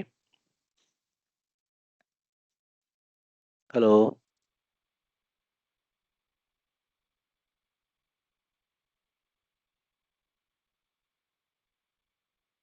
Hello, আমার কথা কি শোনা যাচ্ছে? হ্যালো, জি স্যার। আচ্ছা, তাহলে আমরা কি শুরু করতে পারি? হ্যালো, জি স্যার। আচ্ছা, thank you for that you know. তো সো আমি যেটা বললাম যে অ্যাজাইল মেথডটা যেটা হচ্ছে, আপনি একটা ছোট ছোট জিনিস আগাইলেন, সেটা হচ্ছে যে অ্যাজাইল, যে আপনি একটা ছোটখাটো মডিউল নিয়ে সেটারে টেস্ট করলেন, ডিপ্লয় করলেন, ডিজাইন করলেন, এভাবে একটা ছোট ছোট স্প্রিন্ট আকারে হয়, আপনি প্ল্যান করলেন। যেমন এখানে দেখেন ওরা কি করছে, এখানে অনেক সফটওয়্যার আছে, অ্যাকাউন্টিং সফটওয়্যার আছে, সেল সফটওয়্যার আছে। ওরা কি করছে, সেল সফটওয়্যারটা এটা বানাইছে, বানানোর পর কি করছে, সে শুধু এই সেলস এর কিভাবে সেলস এর ইনভয়েস হয়, কিভাবে কি হয়, ও কি করছে ওই মডিউলটা রিলিজ দিছে, দিয়া মানুষের কাছে ফিডব্যাক নিছে। তারপরে আপনি আবার ব্যাকে যান, মনে করেন ওর যে অ্যাকাউন্টিং সফটওয়্যার আছে, সে কি করলো, সে তার শুধু অ্যাকাউন্টিং সফটওয়্যারটা বানাইছে। এটা হচ্ছে part by customer invoice, supply invoice, accounting কিভাবে হয়, করে ও পুরো জিনিসটা কমপ্লিট করছে। করার পর সে আসলে এই জিনিসটা রিলিজ দিছে। তো এই যে জিনিসগুলো, এই ছোট ছোট আকারে আপনি একটা একটা মডিউল ভাবে মডিউল যদি কি জন্য করে রিলিজ দেন, এগুলো কিন্তু এফেক্টিভ। একসাথে বড় জিনিস না করে আপনি যেরকম ছোট ছোট করেন, তাহলে কি হয়, এটা কিন্তু অনেক মানে ফাস্টার ডিপ্লয় করা যায়। আমি কি একটা জিনিস, আমি কি জিনিসটা বুঝতে পেরেছি, আপনাদের এজাইল মেথডটা হচ্ছে এরকম যে আমাদের যেটা দরকার আপনি সেটা করা, এবং যেটা আগে দরকার কাস্টমার যেটা আগে চায় সেটা আগে আমি মার্কেটে নিয়ে ফেলাইলাম। আসলে যে যে আপনি কি জন্য বলে আগে যদি লস করতে পারেন, কাস্টমার ফিডব্যাক নিতে পারেন, তাহলে ভালো। যেমন আপনি উদাহরণ দিই, আমি বিকাশের যে আমাদের সিটিও আছে আজমল ভাই, ওনার সাথে দেখা হয়েছিল। তো ওনারা বলছে যে আমরা বিকাশ কেন 1 নম্বর হয়েছে, এখন ওয়ার্ল্ডের নাম্বার 1 ফিনটেক বিকাশ। তো ওরা বলছে কি আমরা আসলে যেটা করছি ফেল ফাস্ট, সেখানে একটা আইডিয়া উঠছে, সাথে সাথে এটা আমি ইমপ্লিমেন্ট করছি, কাস্টমার ফিডব্যাক নিচ্ছি, এবং আমরা হাজার আইডিয়া বিকাশ ইমপ্লিমেন্ট করছি যেগুলো ফেল হয়েছে। আমি যদি ইমপ্লিমেন্ট না করি, কাস্টমার ফিডব্যাক যদি না নেই, তাহলে কি হবে, আমরা জানিই না জিনিসটা হইব কিনা। কি am I right or wrong? তো সো সেম থিং হচ্ছে কি অ্যাজাইল মেথডে, যে হ্যাঁ তুমি যতটুকু দরকার সেটা তুমি সাথে সাথে ইমপ্লিমেন্ট করো। তো এটার সুবিধা হচ্ছে কি, যে এটা ফ্লেক্সিবল, যখন যেটা অ্যালাউ করে কুইকলি চেঞ্জ করা যায়, প্রজেক্ট অ্যালাইন করা যায়, কাস্টমার ফিডব্যাক নেওয়া যায়, কাস্টমারকে এঙ্গেজ করে বারবার ফিডব্যাক নেওয়া যায়, নিয়ে ফ্রিকোয়েন্টলি ডেলিভারি দেওয়া যায়, ডেলিভারিও ফাস্টার ডেলিভারি করা যায় আর কি। তো এটা হচ্ছে অ্যাজাইল মেথডের এবং কাস্টমার স্যাটিসফাই হয় যে হ্যাঁ ভাই আমি এটা চাইছিলাম তুমি এটা চেঞ্জ করে নিয়ে আসো, তখন ওরা চেঞ্জ করে নিয়ে আসলো। রিপ্লেসমেন্ট কি অনেক সময় স্কোপ কি অনেক সময় লাগে, এত বারবার চেঞ্জ করতে গেলে এডিশনাল রিকোয়ারমেন্টের জন্য আমার এডিশনাল রিসোর্স লাগে, টাইম অনেক সময় এফোর্ট বেড়ে যায় বড় লঙ্গার টাইমে, আবার কাস্টমার ইনভলভমেন্ট লাগে হাই, কাস্টমার ফিডব্যাক ছাড়া এটা কাজ হয় না। তো এই সব জিনিসগুলো এদের অ্যাজেলের চ্যালেঞ্জ। ঠিক আছে। তো যেটা হচ্ছে কি যে ওয়াটারফল মানে হচ্ছে ওয়ান ওয়েতে যাওয়া, যে রিকোয়ারমেন্ট যা আছে ওয়ান ওয়েতে যায়, যেখানে রিকোয়ারমেন্ট খুব হাইলি ফিক্সড। হ্যাঁ, যে আমি যেটুকু জানি সেটুকুই করব, এটাকে বলা হচ্ছে ওয়াটার মেথড, ফল মেথড। আর অ্যাজাইল মেথড হচ্ছে কি রেসপন্স টু দ্য চেঞ্জ, যখন যেটা দরকার আমরা সেই মডিউলগুলো ইমপ্লিমেন্ট করলাম, নট সব মডিউল। যেমন অ্যাকাউন্টস এর পেবল মডিউলটা খুব ইম্পর্টেন্ট, আমি আগে ইমপ্লিমেন্ট করলাম, তারপর রিসিভেবল, তারপর জিএল, তারপরে আমরা ফিক্সড সেট, তারপরে ব্যাংক, আস্তে আস্তে ইমপ্লিমেন্ট করলাম। তো এইটাকে বলা হচ্ছে অ্যাজাইল মেথড। আমি কি জিনিসটা বুঝতে পারছি? আসলে এরকম হাজার হাজার টেকনোলজি ইউজ করে ওরা, স্কাম্পের কথা বললাম, কানবাম বললাম, এরকম বিভিন্ন ধরনের, এদের কোনো নিয়ম নেই, এরা এরা যখন যেটা দরকার সেই ধরনের জিনিস ইউজ করে। এখন যেটা আছে অ্যাজাইল মেথড ইউজ করছে এআইএসএলডিডি। এআইএসএলডি যেটা আছে আমি একটু দেখাই আপনাদের, আপনারা জানেন কিনা এআইএসএলডি। হ্যাঁ, এটা হচ্ছে মার্কেটে সবচেয়ে বেশি ইউজ করা হয়। এআইএসএলডি হচ্ছে কি এআই আর্টিফিশিয়াল স্কিল দিয়ে কিভাবে সফটওয়্যার ডেভেলপ করা হয়। হ্যাঁ, software S DL SDL software development আছে এখানে। হ্যাঁ, এআই এস ডিএল, সরি আমি ভুল বলছি, এআইএসটিএলসি যে এখন সবচেয়ে বেশি ইউজ করা হয়। তো এই জিনিসটা কি যে আর্টিফিশিয়াল ইন্টেলিজেন্স দিয়ে কিভাবে সহজে সফটওয়্যার বানানো যায়।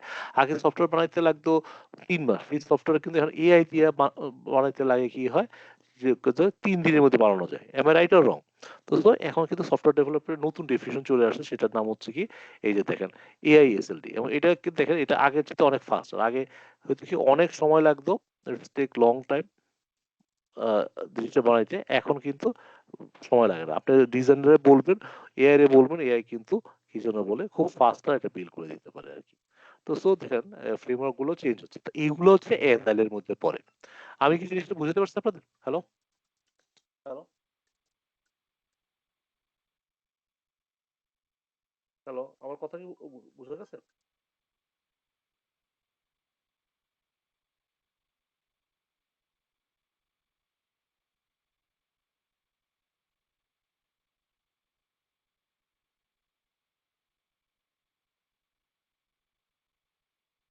কোনো কোশ্চেন আছে এজাইল নিয়ে? Any question so far? কোনো কোশ্চেন আছে কিনা? হ্যালো হ্যালো হ্যালো, কোনো কোশ্চেন আছে কিনা? হ্যালো। No, sir. আচ্ছা ঠিক আছে, থ্যাংক ইউ। এটা খুব ইম্পর্টেন্ট, একটু মনোযোগ দেখে পরীক্ষা আসবে, যখন আপনার রিকোয়ারমেন্ট খুব ফ্লেক্সিবল থাকবে তখন আপনার ছোট ছোট রিপ্লাই করতে তখন অ্যাজাইল মেথড ইউজ করা হয়। আর ওয়াটারফল হচ্ছে কি মানে যেটা হচ্ছে মানে যেখানে রিকোয়ারমেন্ট ফিক্স সেখানে ইউজ করা। আর একটা মেথড আছে সেটাকে বলা হচ্ছে যেরকম আপনারা তো জানেন যে অ্যাপল প্রথম কি করছে টাচ স্ক্রিন আবিষ্কার করছে, পরে ওটা দেখে স্যামসাং কি করছে কপি করছে। স্যামসাং তো অ্যাপেলের যে আমাদের আইফোনের যে ডিজাইন পুরোটা কপি করছে, নোকিয়া তখন মাথায় হাত দিয়েছে, ঠিক না? তো এই যে জিনিসটা প্রোটোটাইপিং, সেটা হচ্ছে কি প্রোটোটাইপিং মডেল যেটা হচ্ছে কি একটা জিনিস দেখে দেখে বানানো, যে ভাই আমি একটা জিনিস দেখছে দেখে ওটা কিভাবে কপি করতে পারি। হ্যাঁ, তো ওরা কি করে প্রথমে একটা জিনিস দেখে দেখে আপনারে বানায় দেখায়, বলে ভাই জিনিসটা ঠিক মতো হচ্ছে কিনা, তখন আপনার কাছ থেকে আবার ফিডব্যাক নেয়, নিয়ে বারবার এরকম দেখে দেখে তারা কি করে জিনিসটা বানায়। এইটাকে বলে প্রোটোটাইপিং মডেল। আগে চাইনিজরা জিনিসটা করে, চাইনিজরা যে কোনো ফোন নিয়ে যাবেন ও কিন্তু দেখে দেখে বানায় দিতে পারে, ঠিক না? রিভার্স রিভার্স টেকনোলজি বলে, তো ওইটা হচ্ছে প্রোটোটাইপিং জিনিস। এটা খুব পপুলার, যে আপনি কি করলেন ওর একটা জিনিস দেখায় দিলেন, ও বললে করে বানায় নিয়ে আসলো, নিয়ে আসার পরে সে কি করবে ওইটাই কি জন্য কাস্টমারের দেখায়, কাস্টমার বলবে হ্যাঁ ঠিক আছে এবার এই জিনিসটা চেঞ্জ করতে হবে। তো ওটা কইরা কইরা কি করে যে কি জন্য বলে সফটওয়্যার ডেভেলপমেন্টের পার্ট, সেটাকে বলে প্রোটোটাইপিং। হ্যাঁ, এটা খুব পপুলার একটা জিনিস, যেটা হচ্ছে যে দেখে দেখে বানানো আর কি। আপনাদের এখানেও আছে, আমি যদি আপনাদের এখানে দেই তাহলে জিনিসটা ছবি টবি এই এই স্লাইডটাতে দেওয়া আছে, আমি দেখাচ্ছি। হয়ে গেল।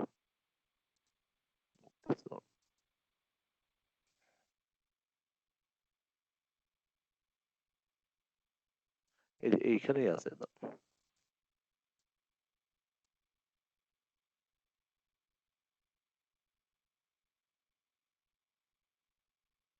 প্রোটোটাইপিং এর যেটা হচ্ছে যে আমি যদি বলি স্টিভ জবস একটা কথা বলছে আর কি, হ্যাঁ, people don't know what they want until you show to them. That's why I never believe marketing readers.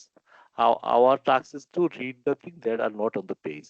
দেখেন ও কিন্তু প্রথমে আইফোন বানাইছে, বানাই পরে সবারে বলছে এটা লাগবে কিনা, তখন বলছে হ্যাঁ আমার কাস্টমার লাগবে। তো এই জন্য তাদের কথা হচ্ছে ভাই আমি ডাইরেক্ট প্রোডাক্ট বানাবো, ডাইরেক্ট কাস্টমার কাছে নিয়ে যাব, এবং কাস্টমার দেখে যদি বলে ঠিক আছে তাহলেই ঠিক আছে, যদি বলে যে না একটু চেঞ্জ করে দাও তখন আমি চেঞ্জ করবো। It is a best model prototyping. Prototyping মাত্রটা কি, আপনি সফটওয়্যারে তো একটা জিনিস, ছোট একটা জিনিস বানাইলেন, ডেমো আকারে দেখাইলেন, তারপর দেখাই বলো যে ভাই একটু ফিডব্যাক দাও, ও ফিডব্যাক দেখালো, ওইটা আবার আপনি ওটা চেঞ্জ করলেন, এভাবে করে করে বারবার কাস্টমার ফিডব্যাক নিল, তাইলে জিনিসটা দাঁড়াইলো। আমি কি বুঝতে পারছি প্রথমে কি কি আসলে না যে মানুষ একটু ডেমো বানায় দেখায়, তো ওইটা কি পুরো ছোট ছোট সফটওয়্যার বানায় দেখালো, দেখায় বলো যে ভাই এই জিনিসটা লাগবে কিনা, তখন আপনি কি করলেন ওটা দেখে দেখে ওদেরকে বলে যে হ্যাঁ ভাই এটাই আমার দরকার, তখন ওই জিনিসটা করে ফেললো আর কি। যেমন আমাদের কি হয় এখন, এখন যেমন মনে করেন যে লাভেবল ডট এআই, আপনি যদি যান লাভেবল এআই তে, আমার স্ক্রিন দেখা যাচ্ছে কথা বলা, এখানে যদি আমি একটা বলি যে আমার একটা ওয়েবসাইট বানাই দাও, হ্যাঁ যে আমার একটা ওয়েবসাইট বানাই দাও যে বিল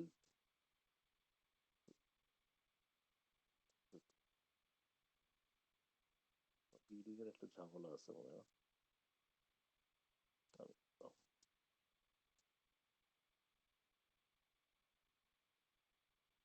আচ্ছা, তো এইখান থেকে আপনি কি করতে পারবেন, একটা জিনিস বানাইলেন, বানানোর পর ও কি করে দেখলো, দেখে তখন বললো যে ভাই জিনিসটা ঠিক আছে কিনা। বা আমাদের বোল্ড বোল্ড ডট এআই আছে, হ্যাঁ বোল্ড ডট এআই, এটা দিয়ে আপনি কিন্তু একটা সফটওয়্যার বানাই ফেলতে পারবেন, হ্যাঁ কোনো কিছু লাগবে না, জাস্ট অ্যাড করবেন বানাই ফেলবেন। এবার আমি একটা ওয়েবসাইট বানাইতে চাই, build the web web app app on student forum forum of CA দিয়ে আপনি ওরে বললেন, বললে কি ও কি সুন্দর করে বানায় দিবে আর কি, আপনার কিছু করতেই হবে না আর কি। হ্যাঁ, তো সো একটা গুড থিং। এখন বলে পর ওরে যতবার বলবেন দেখায় দেখায় দিবেন যে হ্যাঁ আমি ওটা বানাইছে, আবার বলবেন যে ভাই এটা এই জিনিসটা চেঞ্জ করতে হবে, তখন সেই জিনিসটা চেঞ্জ করে দিবে।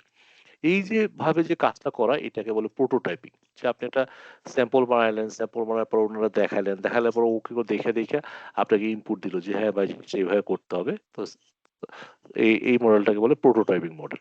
আমি কি জিনিসটা বুঝতে পারছি? এখানে এটা একটু লগ ইন হোক, আমি দেখাই দিতে পারি প্র্যাকটিক্যালি। এটাতে এত সময় লাগে না।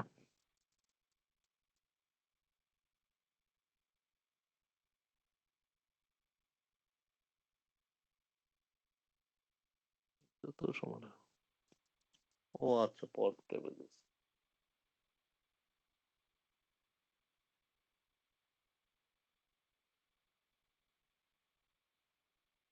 খেয়াল রাখলে build a CA forum student helpline website web apps দিলেন, হ্যাঁ অ্যাপস মানে হচ্ছে অ্যাপ্লিকেশন হয়।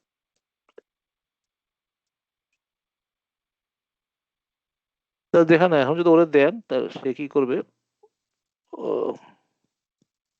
সে কি করবে একটু সময় নেবে, নিয়ে কিন্তু সে বানানো শুরু করে দিবে, বুঝছেন আপনারা। তো আপনি যখন এটা ওরা বানাইতেছে ওটা 2-4 মিনিট লাগবে, লোড হবে, তারপর কি করবে সে আপনারা কিন্তু মানে এই যে সে কিন্তু এখন বানানো শুরু করছে, তখন আপনি দেখে তখন আপনি আবার তারে বলবেন এই জিনিসটা করো, তখন সে ওই জিনিসটা সে ইনপুট দিবে। তো এই যে এইভাবে করা এটাকে বলা হচ্ছে কি প্রোটোটাইপিং।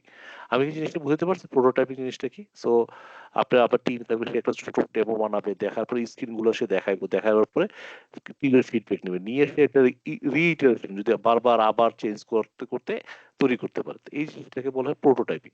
জিনিসটা কি বুঝতে পারছি? হ্যালো, আমাদের চাইনিজরা যেটা করে আর কি, হ্যাঁ কপি পেস্ট আর কি, দেখে দেখে কপি করে আমি তো বানাই ফেলাইছি আর কি।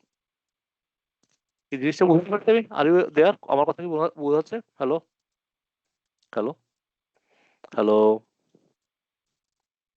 হ্যালো, আমার কথা কি শোনা যাচ্ছে? Ji, hello, sir. আচ্ছা ঠিক আছে। তো this thing are prototyping, this is one of the framework. আর লাস্টে যেটা আছে সেটাকে বলা হয় স্পাইরাল স্পাইরাল কি এটা সেমই মেথড, কিন্তু এখানে একটা রিস্ক অ্যানালাইসিস অ্যাড হয়।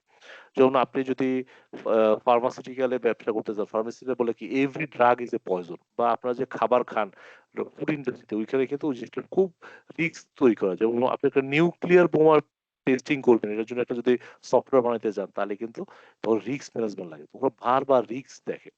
তো স্পাইরাল মডেলটা কি, যে আসলে আপনি কি করতেছেন যে ওই বারবার রিস্ক দেখে যে আসলে রিস্ক আছে কিনা বারবার আপনি কি করবেন, মানে ফিডব্যাক নিবেন এবং দিয়ে দেখবেন যে আসলে এখানে কোনো রিস্ক আছে কিনা। যেমন কি হয় আমাদের যে এই, আপনারা যদি বলি যে চ্যানেল আই যে ইয়ে হয় না, মানে বিভিন্ন ধরনের টেস্ট হয়, ধরেন আছে কিনা দেখি।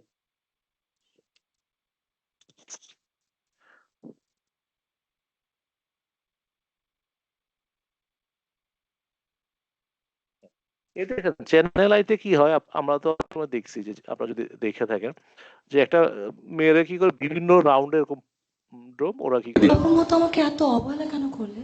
ইয়ে করে, মানে আমি তো তখন কিছু বুঝতাম না। মার্কিং করে, তো তাদেরকে ট্রেনিং দেয়।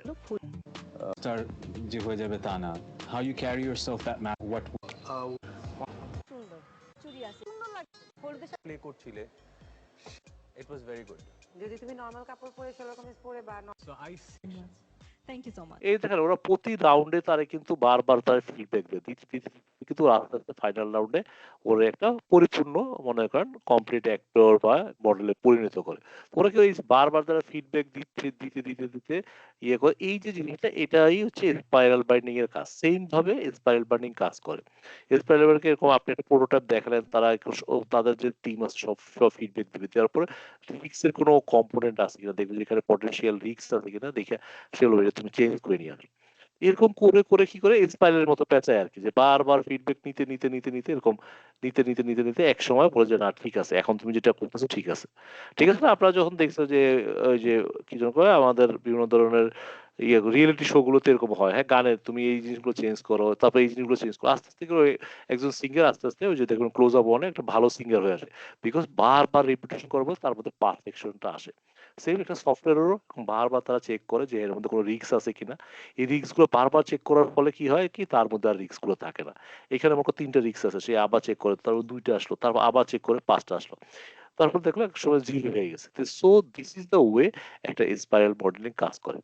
আমি জিনিসটা বুঝতে পারছি, এখানে অল অ্যাবাউট রিস্ক। আপনাদের যদি কোনো রিস্ক নিয়ে কোনো কোশ্চেন দিয়ে থাকে তখন বুঝবেন যে এরকম স্পাইরাল মডেলিং থাকে। এটা আসলে কি হয়, আপনার রিস্ক ডিটেকশনে কাজ করতে পারে, যেসব প্রজেক্ট হাইলি সর্টেজ বলুন না, নিউক্লিয়ার প্ল্যান্ট তৈরি করা বা এরকম ড্রাগ বিজনেস করা, যেমন ফার্মাসিউটিক্যাল গুলোর জিনিসগুলো পড়বে, এখানে আসলে প্রচুর রিস্ক থাকে। হ্যাঁ, তো সো এই জন্য সফটওয়্যার গুলোতে যাতে এই প্রবলেম না হয়, কাস্টমার যাতে স্যাটিসফাই করে, এই জন্য আসলে রিস্ক মডেলটা ইউজ করা হয়। আমার এটার সমস্যা হচ্ছে, সুবিধা হচ্ছে এটাতে রিস্ক ইয়ে হয় এবং এটা প্রচুর পরিমাণে ইটারেশন হয়, প্রচুর পরিমাণে কি জিনিস ডকুমেন্টেশন লাগে, ইয়ে লাগে, প্রচুর পরিমাণে ইটারেশন হয় এবং এটা প্রচুর কস্ট ইনকার করে। হ্যাঁ, এবং ডকুমেন্টেশন ডিপেন্ড করে, কারণ প্রত্যেকটা পয়েন্টে পয়েন্টে আপনার কি করে এই ডকুমেন্টেশন গুলো কাজে লাগে, মানে দরকার হয় আর কি। তো সো এই জন্য এটা একটা মানে মানে খুব পপুলার একটা মডেল আর কি।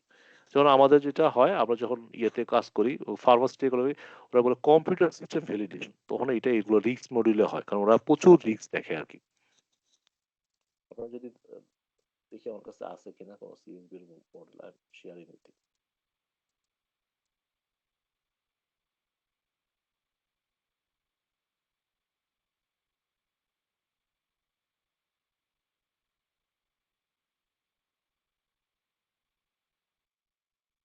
সিএসবি মডেলটা হচ্ছে এরকম, ফার্মাতে ইউজ করা হয়, যে এখানে যে প্রত্যেকটা ট্র্যাপে ট্র্যাপে ওরা সাইকেল গুলো টেস্ট করে।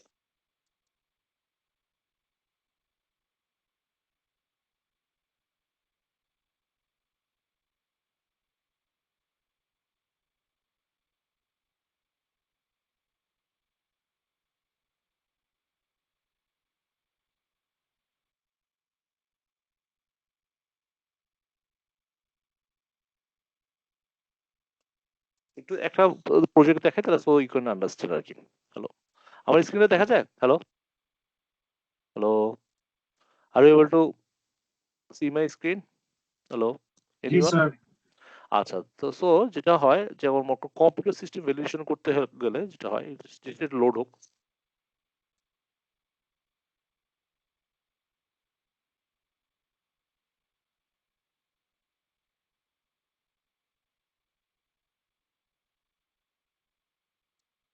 যেটা হয় এই যে দেখেন 1980 সালে ওই যে দেখেন একটা সফটওয়্যারের বাগের কারণে কি করছে 6টা পেশেন্ট মারা গেছে ওই যে অতিরিক্ত রেডিয়েশন হওয়ার জন্য। আমরা যে সিটি স্ক্যান করি এখানে কিন্তু রেডিয়েশন দেয় বডির মধ্যে। তো এটা কি ছিল সফটওয়্যার ডিজাইনের ছিল। তো এখানে 4 জন অসুস্থ, তখন তারা বলে যে এই যে সফটওয়্যার যখন ডিজাইন করতে হয় তখন এফডিএ অবশ্যই টেস্টিং করতে হবে, খুব থ্রোলি টেস্টিং করতে হবে যাতে ভ্যালিডেশন করতে হয়, সফটওয়্যার যাতে রিস্ক না থাকে, সফটওয়্যার যাতে ভুল আউটপুট না দেয়। এই জন্য তারা আসলে ল তৈরি করছে যে আসলে আমাদের কম্পিউটার সিস্টেম ভ্যালিডেশন লাগবে। তো এরপর থেকে যখন কি হয় এই সফটওয়্যার গুলো যখন তৈরি হয় তখন দে কি জন্য বলে দে মেক সাম প্রোগ্রাম যে যেখানে ডকুমেন্টেশন লাগবে। আমার এখানে যেটা হয় যে আপনার এই মডেলে আসলে ভেরিফাই করতে হয় যে আপনার এই যে সফটওয়্যারটা যে ইমপ্লিমেন্ট করছে ডকুমেন্ট ঠিক আছে কিনা, হ্যাঁ। তারপরে এই যে আপনি টেস্টিং করতেছেন টেস্টিং এর ডকুমেন্ট গুলো ঠিক আছে কিনা, এবং যখন টেস্টিং করে তখন এটা রিস্ক অ্যানালাইসিস করে যে হ্যাঁ এই সফটওয়্যার গুলো যে রিস্ক আছে কিনা, এখানে কেউ ডাটা কোনো সময় ডিলিট করে ফেলতে পারে কিনা, এটা কি জন্য কেউ ইচ্ছা করলে সেলস রিটার্ন করতে পারে কিনা, উল্টাপাল্টা এন্ট্রি করতে পারে কিনা, কারণ এগুলো যদি করতে যায় এগুলো রিস্ক, এগুলোর ফলে কি সফটওয়্যারটা যে কোনো সময় উল্টাপাল্টা রেজাল্ট দিতে পারে। তো এরা কিন্তু এরকম ফাংশনাল রিস্ক অ্যানালাইসিস করে তারপর যদি বলে ঠিক আছে তখন তারা বলে যে না এটা 100% ঠিক আছে, আমার জিনিসগুলো কাজ করে। তো এই যে টেস্টিং করে সফটওয়্যারের মধ্যে সো দ্যাট এটা প্রুভ করে যে এইগুলোতে আসলে কোনো সমস্যা না হয়, এবং এগুলো আসলে কমপ্লায়েন্সের উদ্দেশ্য যে গ্লোবাল যে রেগুলেটরি কোম্পানি আছে ফার্মাসিউটিক্যালগুলোতে এগুলোতে আসলে রেপিডলি ইউজ হয় আর কি। তো এই জন্যই আসলে কি হয় যে আসলে মানে আহ, মানে আমাদের সিএসবি গুলো খুব মার্কেটে বেশি ইউজ করা হয় যে রেগুলেটরি কমপ্লায়েন্সের জন্য। তো এইসব প্রজেক্ট যখন হয় তখন এই যে ডাটা ইন্টিগ্রিটি যে ডাটা যে গার্মেন্টস এর ডাটা এক জায়গা থেকে এক জায়গায় আসে, ঠিক না, প্রোডাকশন থেকে কি জন্য প্রোডাকশন লাইন থেকে প্লান্টে যায়, প্লান্টের থেকে এন্টারপ্রাইজে যায়, এন্টারপ্রাইজ থেকে ওদের ওই রেগুলেটরিতে যায়, মার্কেটে যায়, মার্কেটে প্রোডাক্ট কিনে ওখান থেকে স্ক্যান করলে বোঝা যায় এটা কোন লাইন থেকে কোন প্রোডাক্ট থেকে আসছে। So we can trace out যে হ্যাঁ এই প্রোডাক্টটাতে কোনো ডিফেক্ট আছে, যাতে এই প্রোডাক্টটা রিকল করা যায়, যে কোনো সময় মার্কেট থেকে তুলে নিয়ে আসা যায়। তো এইসব কারণে আসলে এই রিস্ক গুলা খুব মানে রিস্ক আর ইম্পর্টেন্ট। এইসব রিস্ক মিটিগেশন করার জন্যই আসলে আমরা এই ধরনের টুল ইউজ করি, কারণ এগুলো সেফ ব্র্যান্ড, কারণ একটা ভুল ইয়েতে হাজার হাজার মানুষের জীবন যাইতে পারে। আমি কি জিনিসটা বুঝতে পারছি? জিনিসটা clear to you? Hello hello, আমার কথা কি বুঝতে পারছি? Hello hello. জি স্যার। তো এই সব মডেল গুলো সফটওয়্যারের মধ্যে ইউজ করা হয়। আমি আপনাকে এতক্ষণ যেগুলো দেখাইলাম, so hopefully you have a better idea right now যে আসলে কি কি মডেল থাকে। তো পরীক্ষার সময় আসতে পারে যে কোন মডেল ইউজ করে, ওয়াটার ফল ইউজ করে যে রিকোয়ারমেন্ট গুলো ফিক্স। এজাইল মানে হচ্ছে আপনি যখন ফাস্টার ডেলিভারি দিবেন, হ্যাঁ, তখন কাস্টমার স্যাটিসফ্যাকশন তখন এজাইল মেথড।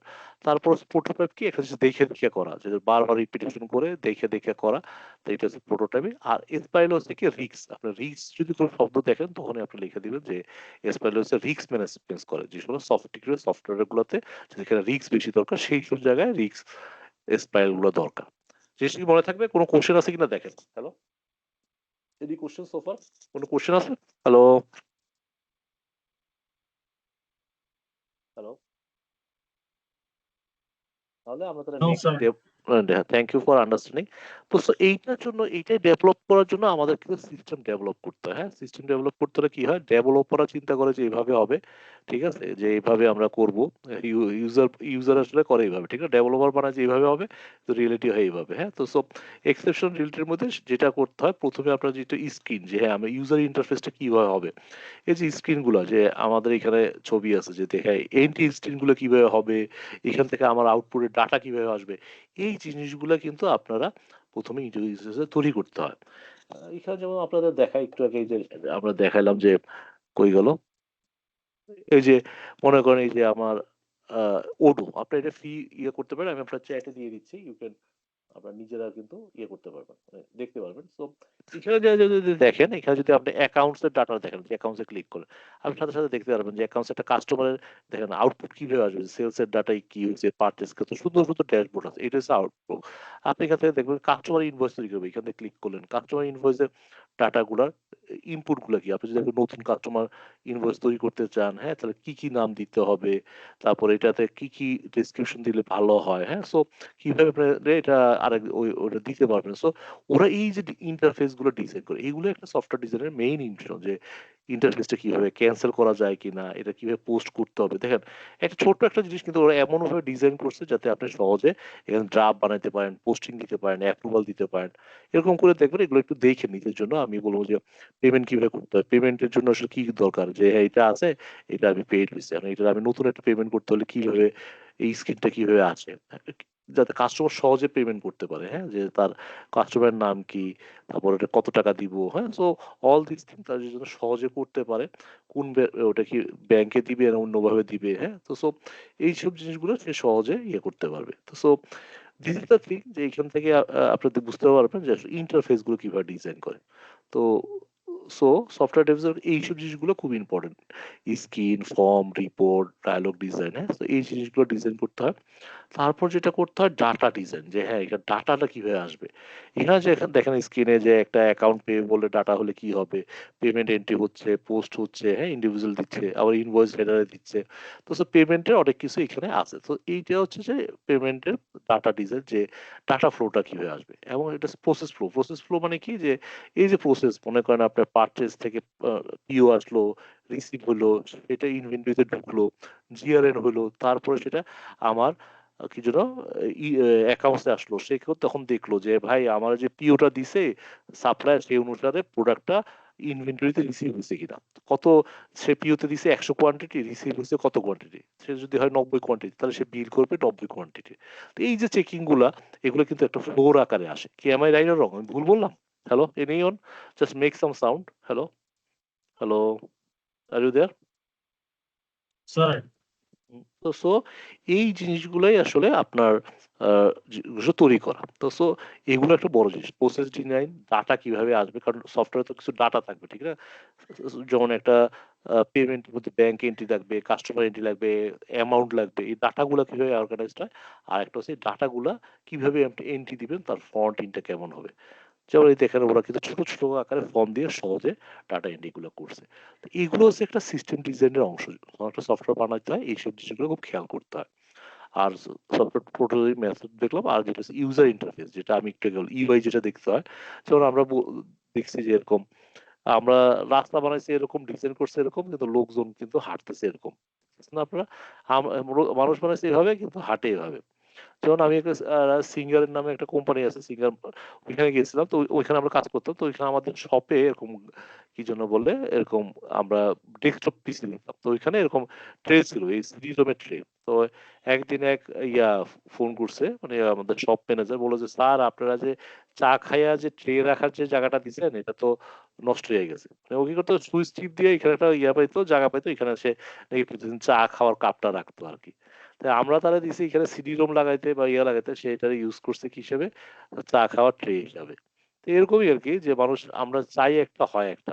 সো এই যে ইউজার ইন্টারফেসটা একটা বড় ডিজাইন, যে আসলে মোবাইল ডিভাইস বলেন, আমাদের যে লুক এন্ড ফিল গুলো কিভাবে হবে, এগুলো তো একটা বড় জিনিস, হ্যাঁ। এই যে আমরা যে ফেসবুক দেখি বা ইয়া দেখি, এখানে যে ডিজাইন গুলো করে, এগুলো যে প্রত্যেকটা পেজের কি ফর্ম, এটা কিন্তু আসলে ইউনিক একটা থিং। তো এইটার উপর ফোকাস দিতে হয়, যাতে জিনিসগুলো ইউজার ফ্রেন্ডলি হয়। আমি কি জিনিসটা বুঝতে পারছি? এই যে আপনাদের আগে একটু আগে ওডো দেখাইলাম, হ্যাঁ, ওডোটা যে ওরা তো ইউজার ফ্রেন্ডলি করছে বিকজ হচ্ছে এইসব জিনিসের জন্য, যে তারা ইন্টারফেসটা অনেক সুন্দরভাবে ডিজাইন করছে। দেখা যায় যে ওডো সফটওয়্যার যে ইন্টারফেস এত সহজে করছে, আপনি মোবাইল থেকে সহজে ঢুকতে পারবেন। এখানে জন্য যা দরকার, এমন যে কেউ কিছু জানে না, সেও এখানে যদি একটা ক্লিক করে করে বুঝতে পারবে যে এখানে কি কি আছে না আছে, সহজে বুঝতে পারবে কি আছে না আছে। ইন্টারফেসটা এভাবে করছে যে এখান থেকে দেখলে সহজে বুঝতে পারবে যে এখানে কি হয় না হয়, মানে যে কেউ ইজিলি দেখতে পারে। এই যে ইন্টারফেসটা যাতে সহজে ডিজাইন করা যায়, মানুষ সহজে ডাটা এন্ট্রি দেয়, তাহলে কিন্তু ভালো। দেখেন আমরা পৃথিবীর সবচেয়ে বেশি মানে সবচেয়ে বেশি ইয়ে বাটন কোনটা কেউ বলতে পারেন? এনিওয়ান, যে সবচেয়ে বেশি ইউজ করা বাটন কোনটা? এনিওয়ান? এটা হচ্ছে লাইক বাটন।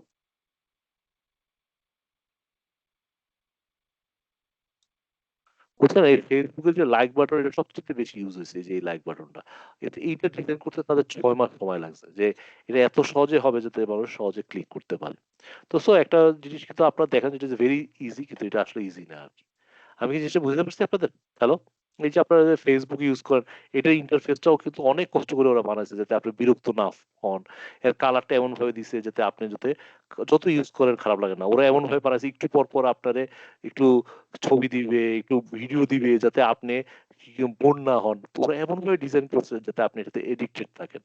আমি কি জিনিসটা বুঝতে পারছি? মানে সো কি হবে যে হ্যাঁ, আপনার কাছে ওই জোর করে কিছু ছবি, আপনার কি যেন বলে কিছু ভিডিও এমন ভাবে ওরা ডিজাইন করছে সো আপনি এখান থেকে বেরোতে না পারেন।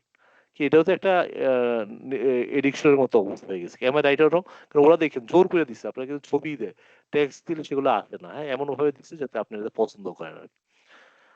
জিনিসটা কি বুঝতে পারছি আমি? হ্যালো? সো ইউজার ইন্টারফেস ডিজাইনটাও এরকম যে আপনি এমন ভাবে বানাবেন যাতে লোকজন জিনিসটা পছন্দ করে। তারপর যেটা হচ্ছে যে তারপর ফিচার যে আপনার সফটওয়্যারের জন্য তো হার্ডওয়্যার লাগে, ঠিক না? যে ডাটাবেস লাগে, এগুলো আমরা নেক্সটে পড়াবো, অসুবিধা নাই। আহ, ইয়া লাগে, তো এগুলো কিভাবে ডিটারমাইন করবেন? তো এটার জন্য যেটা করতে হবে, প্রথমে দেখেন এই যে আপনি যদি একটা কুকুরের বাড়ি বানান, একটা কুকুরের বাড়ি বানাতে কি লাগবে? এটা আপনি একাই করতে পারবেন। আবার আপনি যদি একটা দোতলা বাড়ি বানান, এটার জন্য কিন্তু এক্সট্রা এফোর্ট লাগবে। আর আপনি যদি একটা মাল্টি হাউস বিল্ডিং 30 তলা বাড়ি বানান, তাহলে কি রিকোয়ারমেন্ট ডিফারেন্ট। সেম সফটওয়্যার ক্ষেত্রে আপনি যদি একটা ছোট কোম্পানি 10 জনের জন্য বানান, তার সফটওয়্যার রিকোয়ারমেন্ট, হার্ডওয়্যার রিকোয়ারমেন্ট খুব কম, হার্ডওয়্যার ডাটাবেস কম লাগবে। আর আপনি যদি একটা 100 জনের জন্য সফটওয়্যার বানান, তাহলে কি এটা রিকোয়ারমেন্টটা বেশি লাগবে। আবার আপনি যদি 1 লক্ষ লোকের জন্য একটা সফটওয়্যার বানান, তাহলে কি এটা রিকোয়ারমেন্টটা বেশি লাগবে। কি am I right or wrong? আপনি তো সো ইউজ করতে যে আসলে আপনি কি ধরনের আপনি ইউজার আছে, হ্যাঁ, যে ইউজার কেমন সেটার উপর ডিপেন্ড করেই আসলে আপনার আর্কিটেকচার গুলো ডিফাইন হয়।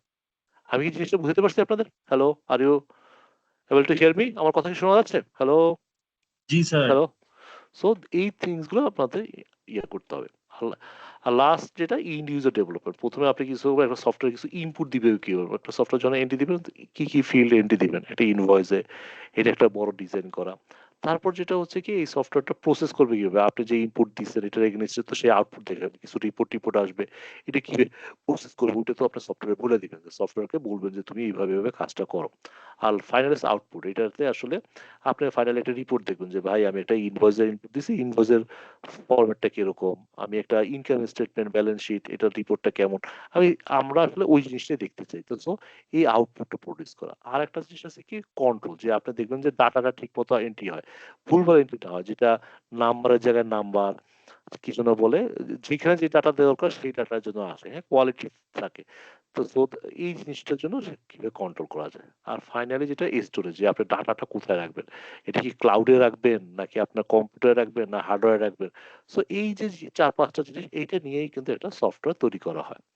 আমি কি জিনিসটা বুঝতে পারছি যে ইনপুট, আপনার সফটওয়্যার কিছু ইনপুট কি দিবেন, এটা আউটপুট কি কি পর হবে, আউটপুটটা কি হবে, সফটওয়্যার লজিকটা লেখা, এবং এই ডাটাটা কন্ট্রোল করা যাতে রাইট ডাটা রাইট টাইমে আসে এবং কোনো গার্বেজ ডাটা না আসে, হ্যাঁ, ডাটা কোয়ালিটি লোপ না পায়, এবং এইটা একটা জায়গায় পার্মানেন্টলি স্টোর করে রাখা। তো এইগুলো নিয়েই আসলে একটা সফটওয়্যার ইমপ্লিমেন্ট হয়। মোটামুটি ক্লিয়ার জিনিসটা? হ্যালো, হ্যালো, কোনো কোশ্চেন আছে? স্যার আমার একটা কোয়েশ্চেন ছিল। হ্যাঁ, বলেন বলেন। স্যার আমরা এখানে যা যা দেখতেছি এন্ড পড়তেছি, স্যার এটা আমাদের চার্টার্ড অ্যাকাউন্টেন্সির সাথে কিভাবে কানেক্টেড? কারণ আমি স্যার আসলে সফটওয়্যার ডেভেলপ করি, তো আমি জিনিসগুলো জানি, কিন্তু শিওর এটা শিওর তো শিওর। আমি এটাও বুঝি যে কেউ যদি এটা দেখে বা ক্লাস করে এটা তার মাথায় থাকবে না। না না, ইউ আর রাইট, আপনার কোশ্চেনটা আসলে ভ্যালিড। আমরা আসলে এই জিনিসটা দেখাচ্ছি আপনি যখন সফটওয়্যার অডিট করতে যাবেন, এখানে আসলে আমাদের চ্যাপ্টার 2 যেটা আছে সেটা আছে অল অ্যাবাউট হচ্ছে আপনার যখন সফটওয়্যার অডিট করতে যাবেন তখন আপনার কোশ্চেন আসবে যে আসলে মনে করেন আপনি অ্যাজাইল মেথড ফলো করে অ্যাসাইনমেন্টকে রাইট জিনিসগুলো কি আপনি ফলো করেন কিনা, হ্যাঁ, ওগুলো নিয়ে they will ask about you. এখানে এই টেকনোলজি গুলো জানার জন্য আপনাদের জানতে হবে, এই কারণেই যাতে আপনারা যখন একটা সফটওয়্যার অডিট করতে যাবেন তখন আপনি কি দেখবেন, আপনি কিন্তু সফটওয়্যারের মধ্যে কি আছে সেটা দেখবেন না।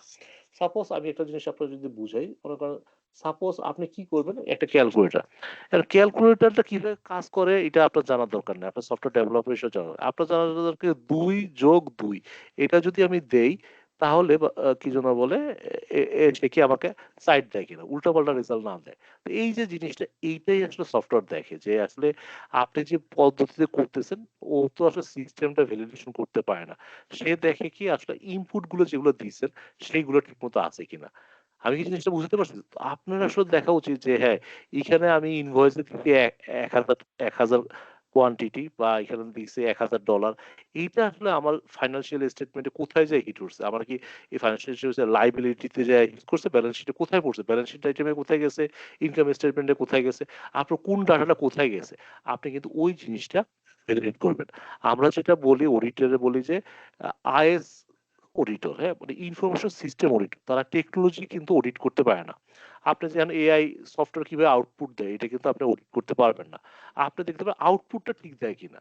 আমি কি বুঝতে পারছি? 2 আর 2 যোগ করে 4 দেয় কিনা, 4 এর জায়গায় 6 দেখে ভুলভাল দেয় কিনা, এইটা আপনি অডিট করবেন যে হ্যাঁ, ইনপুট অনুসারে সে আসলে ঠিকমতো প্রসেস করে কিনা। তো আপনাদেরকে এই যে এখনই আপনাদের একটু পরে পরীক্ষা আসবে, পরীক্ষা আসলে আপনি বুঝতে পারবেন যে পরীক্ষায় কি ধরনের কোশ্চেন আসে, so that you can understand যে আসলে যে আপনার এখন যা পড়াইছি এটা আসলে কেন দরকার। একটা সফটওয়্যার ডেভেলপমেন্টে আপনার এইসব জিনিসগুলা, মেথোলজি গুলো কেন জানা দরকার, এটা আমি জাস্ট একটা পরীক্ষা দিই so that you can understand. Hopefully you have the understand, মানে কিছু কোশ্চেনের অ্যান্সারটা পাবেন। একটু ওয়েট করেন, আমরা একটা পরীক্ষার জন্য তারা রেডি হয়ে যায়। পরীক্ষা যারা ফার্স্ট সেকেন্ড থার্ড হবেন তার জন্য আমার জন্য গিফট আছে। যারা লাস্ট ক্লাসে এবং অনেকে গিফট পাইছেন মনে হয়, নাকি পার নাই? এরকম না থাকলে আমার বললেন, তাহলে আই হেল্প ইউ। ও, আমার মনে হয় কোশ্চেনটা আপনি ক্লিয়ার হয়েছে আপনাদের, বা আরো কিছু থাকলে আবার বলতে পারেন আর কি। হ্যালো, না স্যার, ক্লিয়ার। আমরা দেখবো একটা সফটওয়্যারের যে গাইডলাইনের জন্য ও সফটওয়্যার ডেভেলপমেন্টের গাইডলাইন অনুসারে সফটওয়্যার বানাইছে কিনা, সফটওয়্যারটা ও ডিজাইন করছে, ডিজাইন ডকুমেন্ট আছে কিনা, ও যে ইন্টারফেস বানাইছে ওর ডকুমেন্ট আছে কিনা, টেকনিক্যাল ডকুমেন্ট আছে কিনা, ডাটা ফ্লো ডায়াগ্রাম আছে কিনা, এবং কি যেন বলে এইসব জিনিসগুলো আমরা আসলে টেস্ট করবো আর কি। তো সো আমাদের কাজ হচ্ছে ওই জিনিসটা করা।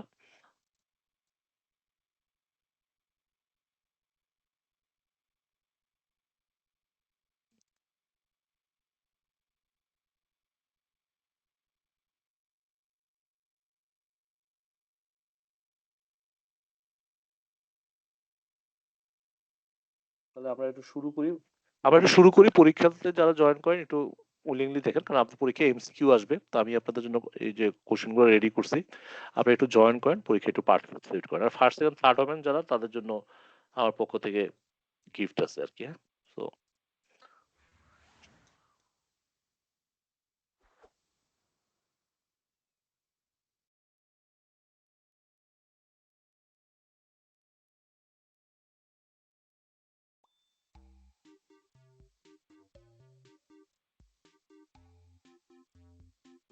যারা জয়েন করেন নাই তারা এইখানে স্ক্যান করতে পারেন, স্ক্যান করলে ঢুকে যাবেন আর নাম দিবেন তাহলে হবে, অথবা www.kahoot.it তে যাবেন, যাই আপনার পিন কোডটা দিলেই হবে, পিন আর নাম। এইখানে যেন আমি পাশে কপি করলাম, করার পর এখানে 7567759, তারপর হচ্ছে কত 8680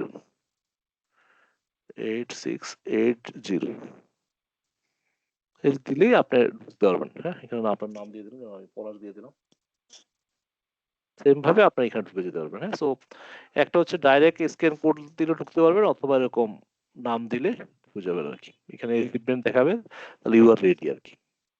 একটু যারা এখন কষ্ট করে জয়েন করেন, যারা ক্লাস করতেছেন,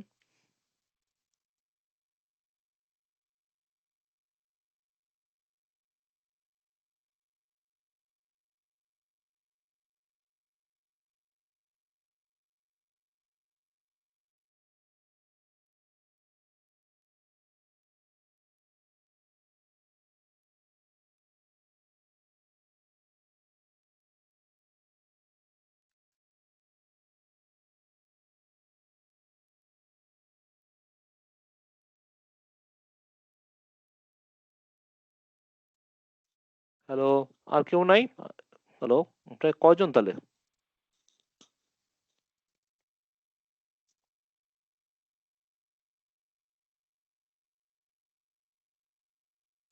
এ একজনই আছেন আমার স্টুডেন্ট, আর কেউ নাই? এত ভালো ইয়ে- স্যার আসলে সার্টিফিকেট দিয়ে দিছে আমাদের অ্যাটেন্ডেন্স, এই জন্য মনে হয় এখন অত বেশি আসবে না মানুষ। অন্য বুঝতে পারছি। ক্লাসেও মনে হয় সেম অবস্থা। অন্য ক্লাসও কি একই অবস্থা না? আচ্ছা আচ্ছা, সম্ভবত স্যার, শেষের দিকে তো অনেকগুলো ক্লাস। বুঝছি বুঝছি। ঠিক আছে, থ্যাংক ইউ। আপনি শুরু করেন, অসুবিধা নেই। আপনি, আমি থ্যাঙ্কস ফর জাস্ট ইয়ে করছে, আমি জাস্ট কোশ্চেন গুলো বলি, আপনি শুরু করেন, অসুবিধা। আপনার জন্য গিফট আছে, নো ইস্যু। দেখেন, অসুবিধা নেই। সিস্টেম ডেভেলপমেন্টের কোশ্চেন গুলো।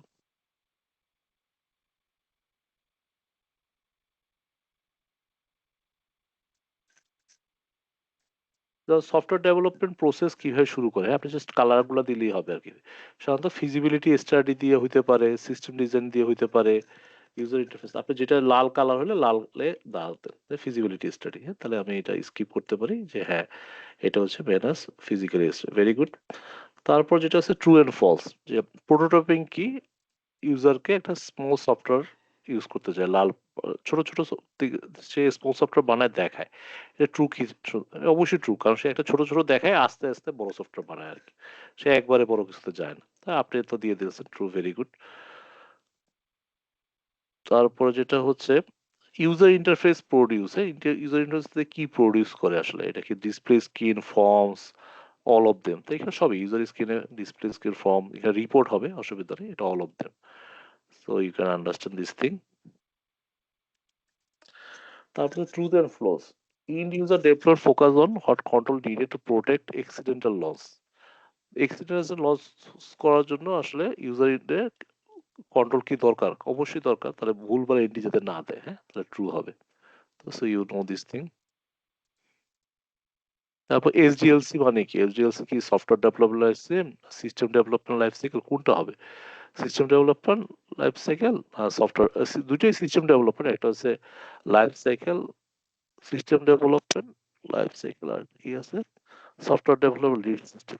এই দুইটার মধ্যে একটা হবে। স্যার নাম হবে, মানে এখানে নাই software development life cycle, systems development life সাইকেলের ইয়েতে হবে। তো এখানে সো লিড সাইকেল দেওয়া স্যার। না না, এই যে সফটওয়্যারটা লাইফ সাইকেল হবে, সিস্টেম ডেভেলপমেন্ট, সিস্টেম আর সফটওয়্যার একই কথা।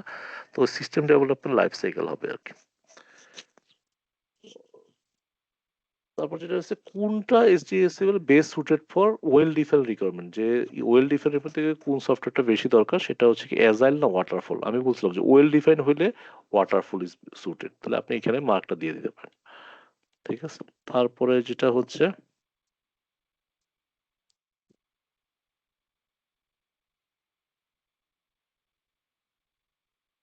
সফটওয়্যার ডেভেলপমেন্ট কোনটা আসলে ফ্লেক্সিবল, হ্যাঁ, রেসপন্স টু দ্য চেঞ্জ। একটু আগে বলছিলাম যে ফ্লেক্সিবল, রেসপন্সিবল আছে, এটা সাধারণত অ্যাজাইল মেথড হয়, হ্যাঁ, তাহলে আপনি অ্যাজাইল মেথড দিয়ে দিতে পারেন। তারপরে যেটা হচ্ছে প্রাইমারি ফোকাস, স্পাইরাল মেথড, স্পাইরালের প্রাইমারি ফোকাস কি, রিস্ক ম্যানেজমেন্ট না রেপিড ডেলিভারি? আমি বারবার বলছি এটা রিস্ক ম্যানেজমেন্ট হবে, হ্যাঁ, তাহলে আপনি রিস্ক ম্যানেজমেন্ট দিয়ে দিতে পারেন। তারপরে আরে, এই যে রোল অফ আইএস অডিটর, হ্যাঁ, যেটা সফটওয়্যার টেস্টিং এর ক্ষেত্রে কি দেখবে সে, সে আসলে এনশিওর করবে যেটা আসলে ওদের রিকোয়ারমেন্টের সাথে মিট করে, ইউজারের যে রেজাল্ট যাতে ও যেটা দিচ্ছে সেটার সাথে মিট করে কিনা, হ্যাঁ, দেখবে যে। তো সো যেটা রাইট সেটা আপনি দিয়ে দিতে পারেন আর কি। আর তো সো ফাইনালি যেটা আছে যে ডেভেলপার সাইকেলে অডিটর ফার্স্ট বিকামিং, কোথায় অডিটর প্রথম ইনভলভ হয়, এটা সফটওয়্যার ডেভেলপ লাইফ সাইকেলে প্রথমে হচ্ছে রিকোয়ারমেন্ট ডিফিনেশন, এইটাতেই আসলে সেই হয়, যখন রিকোয়ারমেন্ট ডিফাইন করে তখনই সে আসলে ইনভলভ হয় আর কি। তো সো আপনি তো বুঝতেই পারছেন যে this is the wonderful, congratulation, আপনি ফার্স্ট হয়েছেন। আপনি একটা বিকাশ নম্বর আমার দিয়ে দিন, আমি কি জন্য বলে যেহেতু ফার্স্ট হয়েছেন I will give you some gift আর কি। Thanks for participation. স্যার আপনার বিকাশ নম্বরটা আমার এখানে একটু দিয়ে দিতে পারেন, সো আই ক্যান।